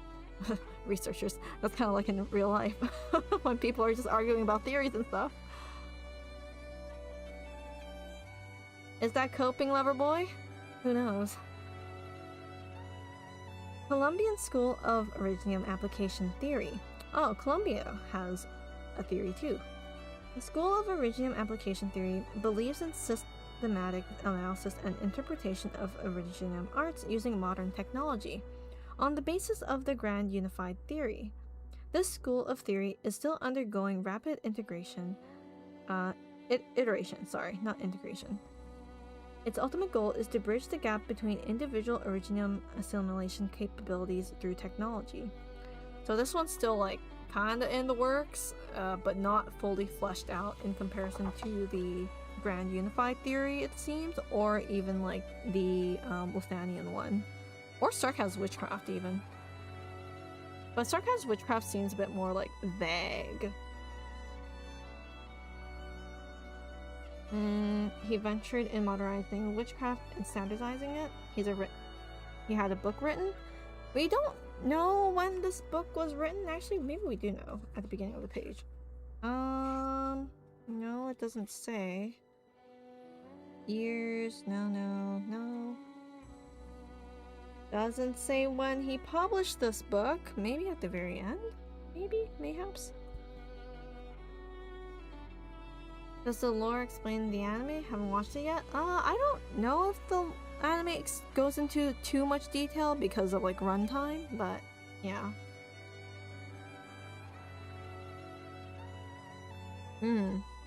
Okay, so chapter 1.3, Catastrophe. This is a whole green box here. Supplementary material. It's a giant paragraph. Okay. So this is a blurb from a humble servant in scholarship named Aiden Adios. So, to the Honorable Baron Coriolis, I am writing in response to your request for a description of the verdict day that I witnessed. First, let me express my sincere gratitude. A record of such an important incident by your honored hand will undoubtedly be great significance to future generations. The catastrophe took the lives of many friends and destroyed Flavia, the most important city on the Victorian Sargon route at the time. It is an honor to contribute to its rebuilding in my own humble way. The date was August the 13th. I had finished the surveying an outdoor Originium deposit, and the rest of the days at the traveler's camp, less than a day's journey from Flavia. The skies began to darken at around 3 in meridian, and the black clouds soon filled the sky. Summer showers were not uncommon, so no one thought too much of it at first. The first thing we saw was lightning. Then the deafening thunder came, but the distance and the low elevation of the camp prevented me from making an accurate estimation on the exact time that the catastrophe hit Flavia. Leaving the campsite, which was built from a natural cave, we saw that an oval-shaped Columbus cloud had formed in the skies above Flavia on the horizon, swelling and swirling, almost touching the horizon itself. Several bolts of lightning seemed to have struck the earth, and thunder rumbled continuously in the distance. The air became obscured, floating rocks and particles drew nearer and nearer, as did the lightning and thunder. Rain carrying the massive boulders struck the buildings of Flavia. Roiling cyclones ripped towers from their foundations. The whole city was soon covered in a thick cloud of dust. Originium clusters grew from the earth, some much faster than others, tearing the ground apart, causing it to tremble and warp. The air grew hotter, raindrops evaporated before they hit the ground. Any vegetation on the ground was either burning or torn apart by the twisting earth. At the camp, we realized that the scale of the catastrophe was rapidly growing. The crystal clusters and dust-filled gales rushed towards us. We ran for our lives in the opposite direction. I took one last look behind me and saw Flavia's stone architecture in complete ruins. I heard explosions, women wailing, children screaming. People who tripped on the sudden elevated ground were swallowed by the catastrophe in pursuit. Light was gone from the sky, but it was not clouds that blocked the sun, rather the dust above our heads. I ran as fast as my legs could carry me for several minutes. Only then did I realize that the heat was beginning to fade. Raindrops fell on my head and thunder grew less frequent. The tremors became less frequent. I slid down a slope, and when the sound of rocks hitting the ground had completely ceased, I finally mustered the courage to climb back up and survey the path that I had taken. It was the most horrifying sight I had ever seen. A tremendous originium crystal impaled the camp. The rugged earth was cracked and broken. What little remained of Flavia was shrouded in smoke and dust.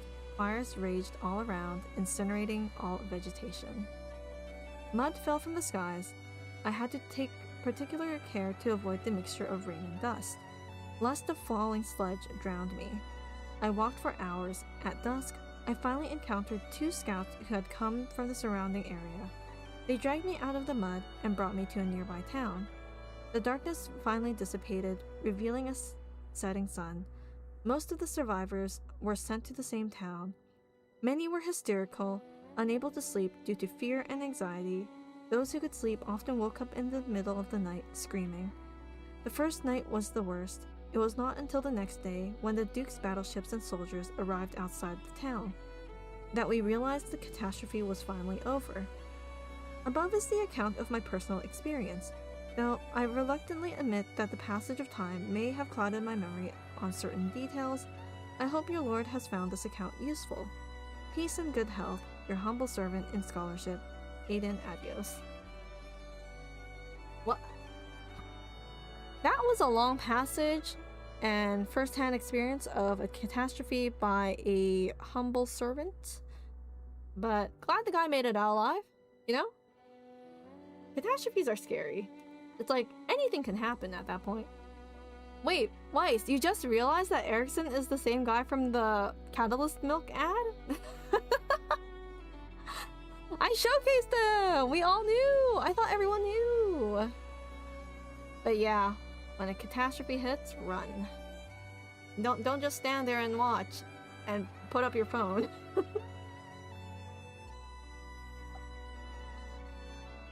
Taking a bit of sippy. Okay. On to Erickson's writings here. So, what are catastrophes? The above is a letter from a Victorian Originium scholar to Baron Coriolis. Coriolis? Yes. It offers a vivid description of the verdict day that struck the city of Flavia and of catastrophes in general, mankind's greatest enemy. Where the heck is Flavia? On the map? Where's that? Erickson is an actual researcher, yeah. Like, they paid him to do the ads. Right? Probably. I would like that to be my headcanon. While laypersons may view catastrophes as natural disasters so unusual that no human effort could ever resist them, the truth may be far more complex. Recent research indicates that catastrophes and Originium are closely linked. The concept of catastrophes was once a vague one. This is because they come in many different forms, with only a few shared traits. Observation by catastrophe messengers has allowed scholars to determine the characteristics of catastrophes in a modern sense. They include strong winds, heavy snowfall and rainfall, extreme heat, and even meteors.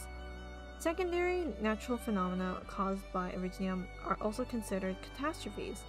This includes the volcanic activity near Siesta and the seismic activity that is often observed around Originium veins. While these phenomena are localized, they are considered catastrophes due to their close association with Originium. Think of it as Bill Nye the Science Guy. He's equivalent to the Bill Nye the Science Guy. Or maybe Hank. You know, Hank Green? Like, it's a secondary thing. Yeah, secondary natural phenomena caused by Originium. So, yeah. It all leads back to Originium, guys. And there's a little small blurb on this page. So, while Originium fallout is not the most common form of catastrophe, it is often perceived as the most typical imagery, a stereotype of sorts. The signature massive crystal spikes are a result of Originium rapidly releasing energy and assimilating surrounding matter after its descent. So now we're getting into types of catastrophes in this little section here. So researchers categorize catastrophes into three major types based on their causes and manifestations. First and the most common are Originium natural disasters. A single catastrophe may display some or all of the above traits, depending on the environment. From desert thunderstorms strong enough to destroy machineries in Sargon, to brutal cold snaps carrying massive hail on the Sami ice fields, all of these are considered Originium natural disasters. The causes of these catastrophes are natural, and Originium only serves to amplify them. The catastrophe mentioned in the letter at the start of this section is a typical example of a second type, Originium fallout, which was the earliest type to be identified and categorized. Unlike Originium natural disasters, Originium fallouts occur when excess Originium particles accumulate in the atmosphere, resulting in active Originium clouds. The particles agglomerate and fall from the sky once they reach a certain scale. Upon impact with the ground, the energy within is unleashed, creating massive Originium formations with incredible destructive power. Does that count as meteors? Or... oh no, that's the next section. The third type is even more unusual, and is believed to be the result of artificially created accumulation of Originium. It typically manifests as large-scale earthquakes that devastate local lives and buildings, while Originium releasing its energy on a tremendous scale creates strange energy fields, resulting in unusual phenomena, such as abnormal gravity and cognitive interference. Of course, for the ordinary folk who are neither catastrophe messengers or scholars, any act of nature that destroys one's home is a catastrophe.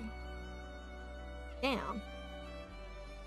I mean, I think most people's concept or perception of like catastrophe is like the whole tornado thing, meteor striking the city and stuff, but there's actually like 3 different types, or it seems.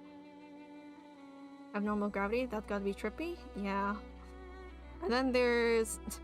wait, is Angelina considered... she's a messenger? Is she a catastrophe messenger? I think she is.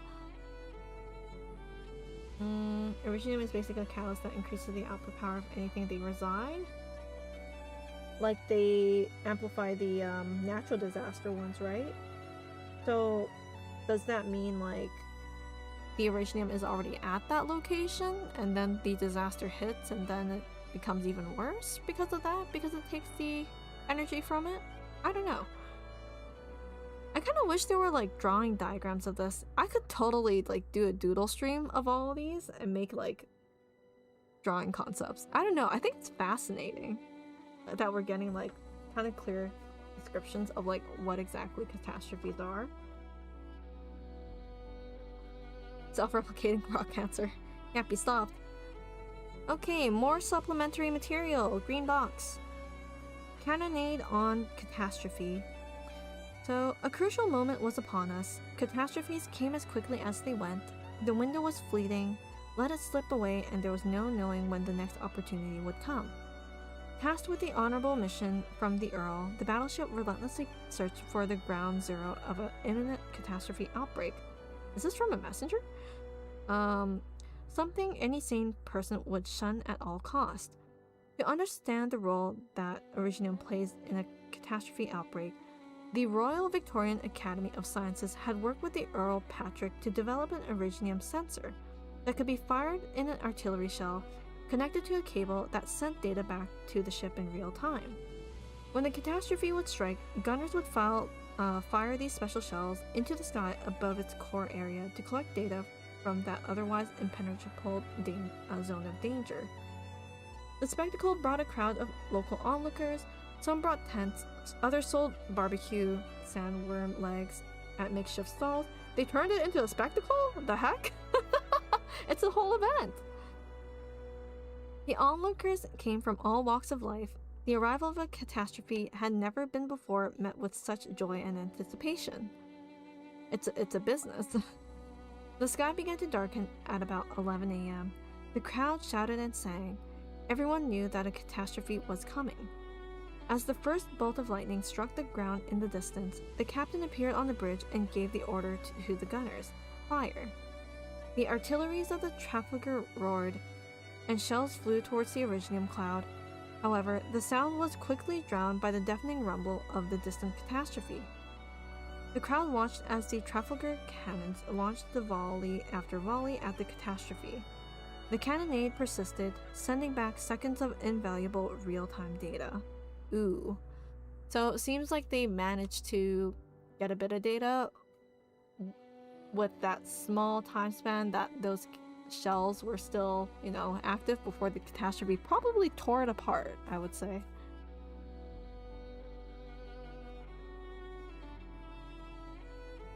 So this is from, I don't know what the first leap is. Is this some sort of like edition magazine thing? Not too sure. So catastrophe studies, with the exception of Yurdag, every civilization on Terra has been plunged into a dark age on account of catastrophe. It would not be a stretch to suggest that all civilization has been shaped by catastrophe one way or the other. In the early days of catastrophe studies, catastrophes were seen as a simple natural phenomena. As our knowledge and understanding grew, scholars were no longer bound to the archaic idea that catastrophes were natural and immutable. Eventually, those who sought to understand the nature of catastrophe turned their attention to Originium, which always appeared after catastrophe. As for the nature of Originium, we have already touched on that earlier. Because the damage that Originium-induced catastrophes can inflict, some have attempted to trace the origins of a catastrophe by tracing the origins of Originium. One experiment involved reproducing mini catastrophes in a laboratory setting, using various powdered minerals from iron to Originium, having triggered an explosion. Oh, that's rough. Originium appeared to be the most unusual of materials tested, but the experiment was unable to determine whether Originium was the fundamental source of catastrophe. Here's the thing about this, guys.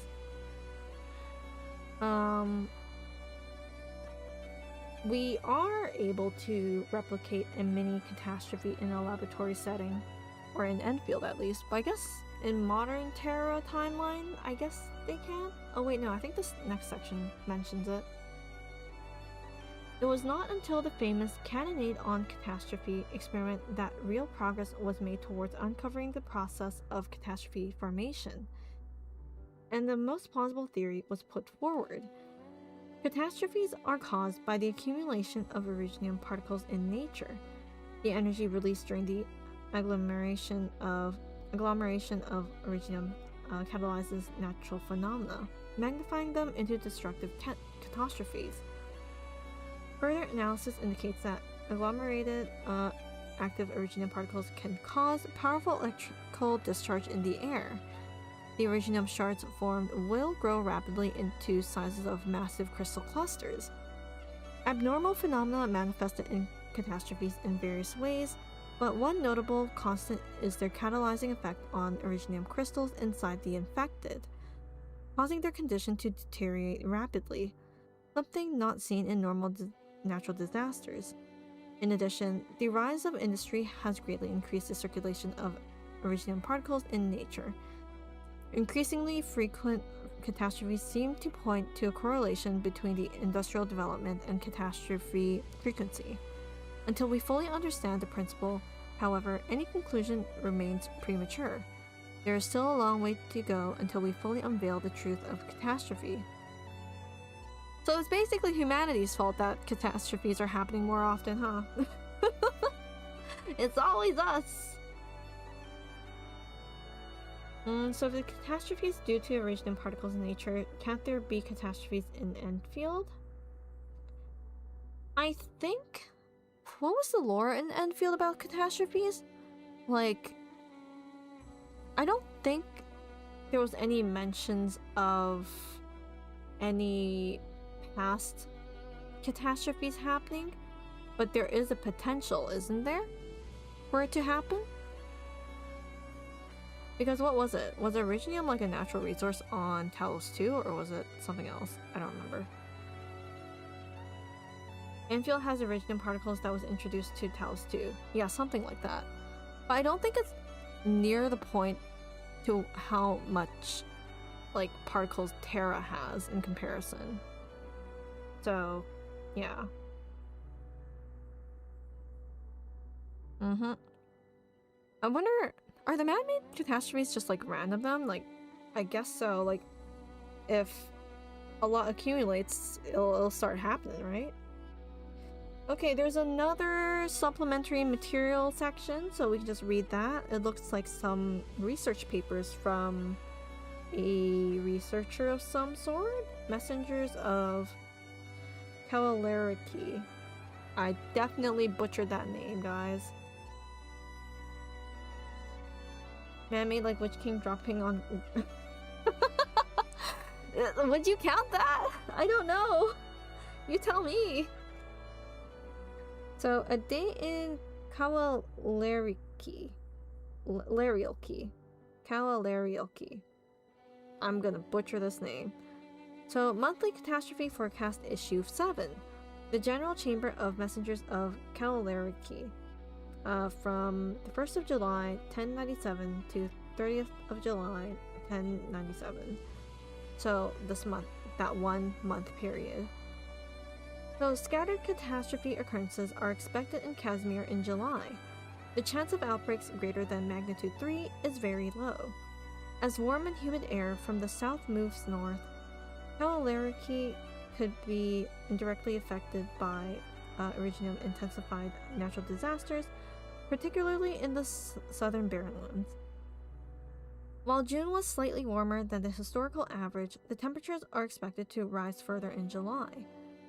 Originium levels are expected to fall slightly. Based on historical patterns, June data from monitoring stations in the city's outer ring indicates that the Originium levels in Kawaleriki countryside are relatively low, but there remains the possibility of small, short, and localized catastrophes in July. Note, this forecast was jointly published by the General Chamber of the Messengers of Kawaleriki and copied to the Adeptus Sprawly Casimirs to facilitate tournament organization. Ah, okay. So this is on Karantaland. Researchers. So, catastrophe response. This is like from that other page that I was on. So, for modern Terrans, the fight against catastrophes is rarely as dramatic as depicted in 2 accounts above. As we learn more about catastrophes, we begin to realize that they are in fact everywhere all around us. Most of the time, Originium releases energy in milder ways, resulting in catastrophes that are much weaker and smaller, to the extent that they are actually impossible to observe with the naked eye.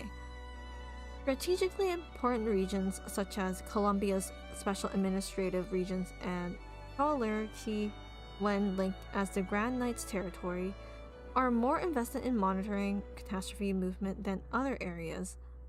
In these places, the ancient profession of catastrophe messengers have become more specialized under increased division of labor.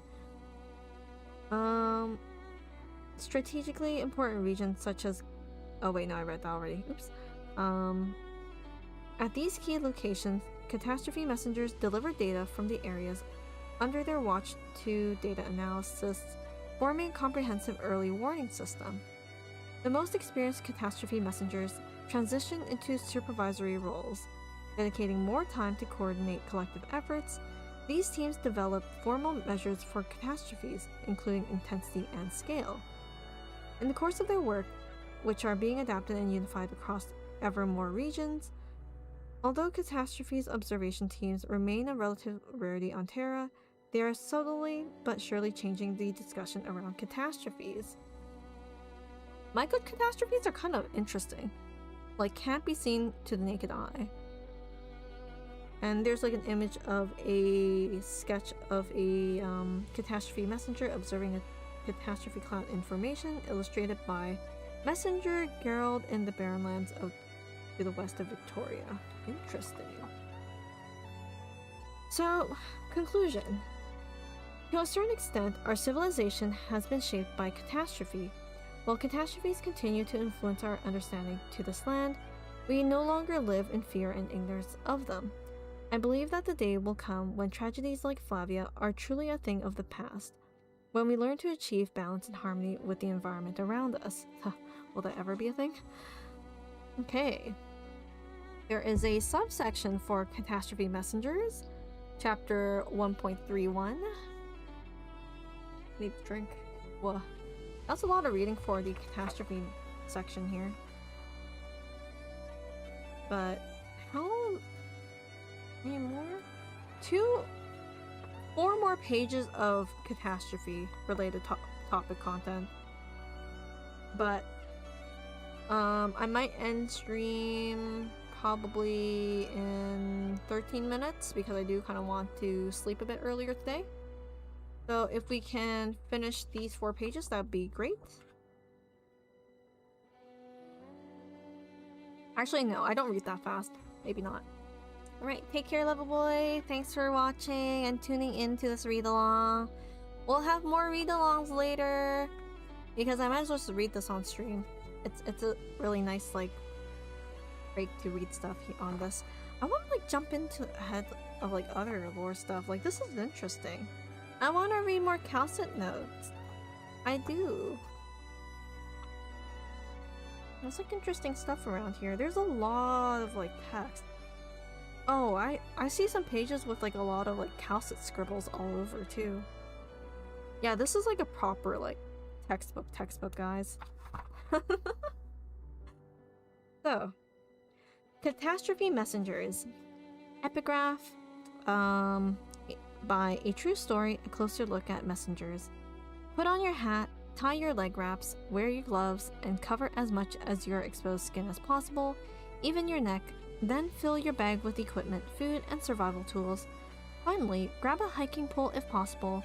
Now look in the mirror, and you see a quintessential catastrophe messenger staring back at you. Today we sleep early plan? Yes, maybe. Or I do a bit of doodling, which was what I was, like, supposed to be doing. So, it's alright.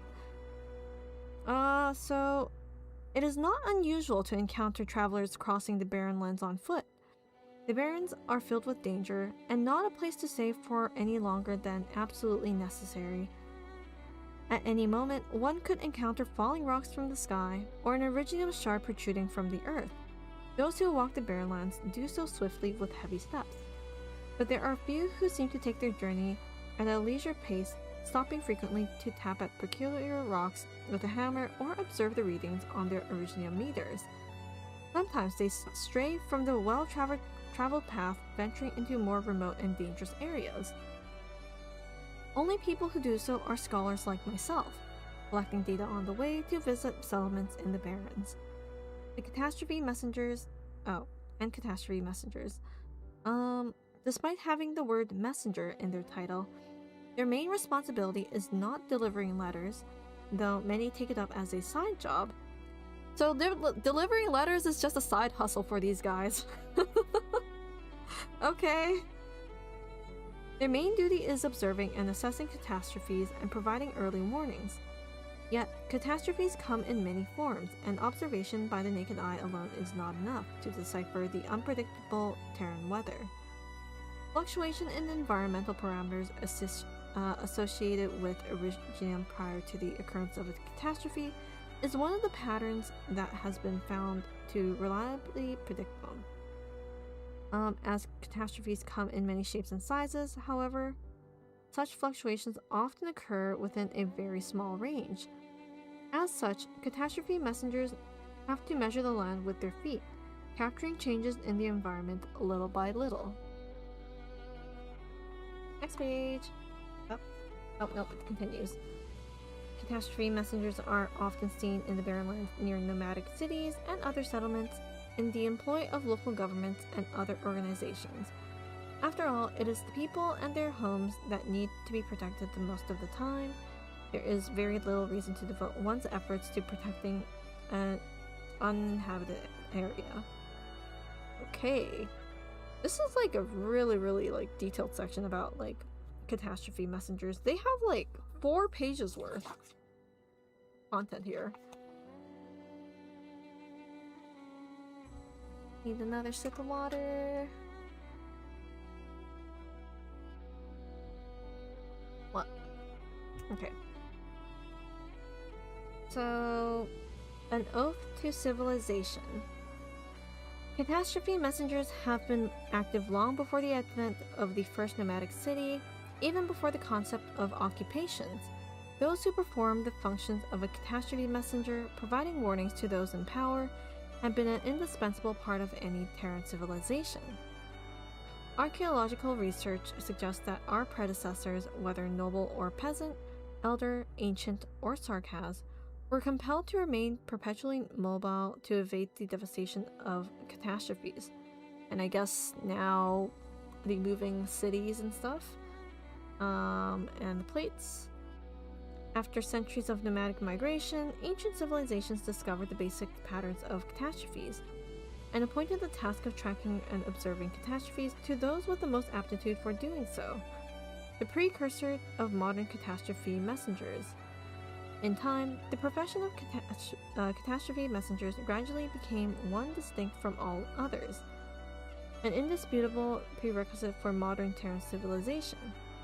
Without catastrophe messengers, it would be impossible to determine the right places to build nomadic cities, or for nomadic cities to navigate safely. From the Lords Emir of Sargon's jungles to the Furstan of Lithanian in their lofty spires, the powerful continue to rely on catastrophe messengers to guide their paths. As the means to observe catastrophes evolved with time, the social status of catastrophe messengers also evolved from priest to court advisor to a profession accessible to the common citizen. Today, becoming a catastrophe messenger is no longer about talent and ancient knowledge passed down verbally, but systematic training and education, the result of government and corporate investment. Oh, anyone can be a catastrophe messenger if you're kind of down for it. Who wants to be one? And there's a little like extra fun fact blurb, but I'll read that afterwards. Actually, maybe I'll read this one. I probably would. Would you, Lynn? So, legends of catastrophe messengers. The sheer destructive powers of catastrophes make their study a taboo, giving catastrophe messengers an air of mystery. In legends and stories, catastrophe messengers are often depicted as bringers of ill news, the harbingers of curse and misfortune. An ancient Sargonian fable serves as an interesting example. A black-clad Liberi catastrophe messenger warned Padishah that a catastrophe was incoming. The Padishah had just migrated from elsewhere and did not want to believe that the same thing would befall him again. He threw the catastrophe messenger out in anger against the evidence of his ministers. 3 days later, a catastrophe descended from the skies, leveling the Padishah's palace. Karma. How much do they get paid? Good question. The book doesn't say. Erickson, please tell us the salary. And then the next section here, Barrenland Walker. I have shared many a campfire with catastrophe messengers. They are some of the kindest, friendliest, and most talkative people you can meet in the Barrens, a place normally known for its dangers and roaming criminals. Angelina! On the wastelands, catastrophe messengers are widely respected for braving danger and enduring hardship to ensure the safety of all. They are also savants of danger and enduring hardship. They are also savants of the rules of the Barrens. As such, there are a few who would knowingly harm them. Many of them are happy to talk about their work or even show me their equipment. Most catastrophe messengers carry a thick notebook containing their catastrophe observation data for quickly referencing occurrence patterns. A key part of their work is recording any potential fluctuations in environmental parameters. They also observe natural phenomena and use original arts to detect any unusual response. They diligently perform their rounds day after day, comparing the data collected from different locations and observing the changes on the horizons and in the clouds. A catastrophe messenger's job is hardly as laid back and idyllic as popular conception would have one believe. Infinite side quest as a messenger. I mean, they gotta make some extra money if they're just constantly on the go, right? So...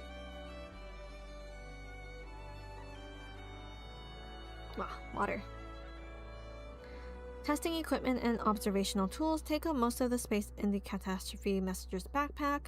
They also bring a variety of documentation, from personal identification documents to access permits for restricted areas, in order to enter the many Originium growth zones that are cordoned off to ordinary person. Catastrophe messengers also carry communications equipment. When they determine that a large-scale catastrophe is likely to occur, they use this equipment to contact nearby settlements and nomadic cities to inform them of the catastrophe type, estimated time of formation, affected areas, and other important information, in order to facilitate an evacuation. Of particular note of how Colombian catastrophe messengers issue their warnings. When they discover a brewing catastrophe, they hasten to nearby settlements, firing a special flare into the air from a place visible to as many of the inhabitants as possible. There are differences between catastrophe messengers in different regions, of course. For one, they are known by many different names. In Ursus, they were once known as the Night Watchers of the Empire. In Minos, Heralds of Omen. And in Gaul, Shields of Civilization. Their roles and responsibilities also vary. Colombian catastrophe messengers are generally under the employment of tech firms, equipped with superior instruments and transportation. They are also tasked with research, in addition to responsibility for observing catastrophes. In other countries, catastrophe messengers continue to be selected, trained, and employed by government.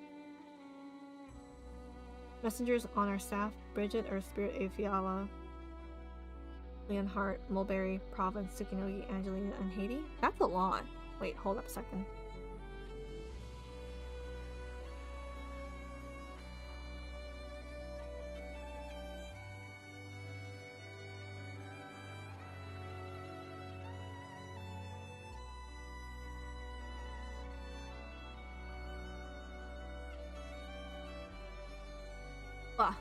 My throat is dry.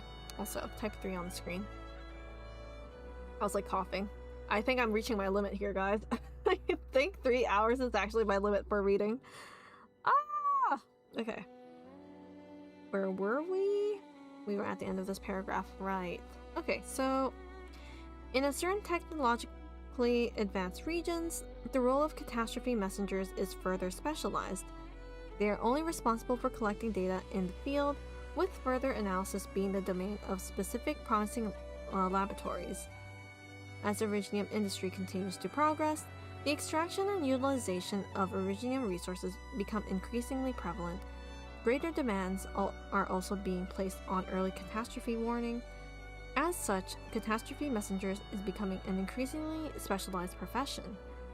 Many Originium disaster researchers have chosen this path, combining catastrophe warning with field research, and bringing advanced equipment and methodology from the lab to the barren lands. In less developed areas, however, catastrophe messengers remains a comprehensive role in observation, analysis, and warning. Yeah, that's a lot of them. It makes sense, because it's important to have catastrophe messengers all around to just, like, you know, let you know when the next catastrophe is happening soon. So, yeah. 400 plus pages, mind you? Yeah. We're only on page 23, guys. Can you believe that? And there's one more little blurb section here, which I will finish off. And I will end the stream, I guess. And we'll stop at chapter 1.4, Eripathy. So, the other side of catastrophe messengers. Catastrophe messengers may be civilization's first line of defense, but they are not the prophets of myth's claim. They are bound by professional code. Catastrophe messengers can still make mistakes and may even intentionally commit crimes. Oh god. The former is understandable given the many unknowns surrounding catastrophes. However, the latter is strictly prohibited across all territories. Whether intentional or not, however, any misstep or malice by a catastrophe messenger can mean the loss of countless lives and a tough stain on the entire profession. The job of the catastrophe messenger can be a controversial one, given its difficulty, grave responsibility, and ubiquitous pressure. For their part, catastrophe messengers have plenty of complaints about their work to share when they find a willing listener. As I have discovered on more than one occasion, in recent years, catastrophe messengers have developed the practice of collective decision-making in order to share and balance the pressure. International catastrophe messenger organizations have also emerged to deal with the cross-border systemic issues such as the contingency contract. Oh! Contingency contract mention? However, much work remains to be done. So, conclusion. Perhaps there will come a day when we can predict catastrophes without requiring individuals to risk their lives, venture into peril, and leave their families behind. However, a quote from a Kazmirian catastrophe messenger might offer a different perspective. If this job didn't take me to dangerous places, I might not have taken it in the first place. Perhaps for some of us, it is the thrill that makes it worthwhile. Okay, so that was the end of chapter 1.3.1. And I think we're almost done with chapter 1. Because I think it's just Eripathy that's left for this chapter before, I guess we hit, let me see. Before we hit chapter 2, Technologies of Terra. So I think we'll finish this in the next Terra reading stream. They need to invent radios. Do radios work? Only in a specific range. They don't have, like... They need to make radio towers, but, like, is it worthwhile to make it when catastrophes are just, like, happening randomly everywhere, depending on where the particles are kind of, like, accumulating? Who knows? Unless they break the sky and throw satellites up there. So I'll put this bookmark here for now. I'm looking forward to reading the rest of this, to be honest. And I hope you guys visit the next stream the next time I read this. But this is definitely going on the shelf for now. Until next time. Because it's gonna be a busy week, I think. At least the end of January. So let me just hide this. Go. And then there we go. Because I just want to see my schedule here. So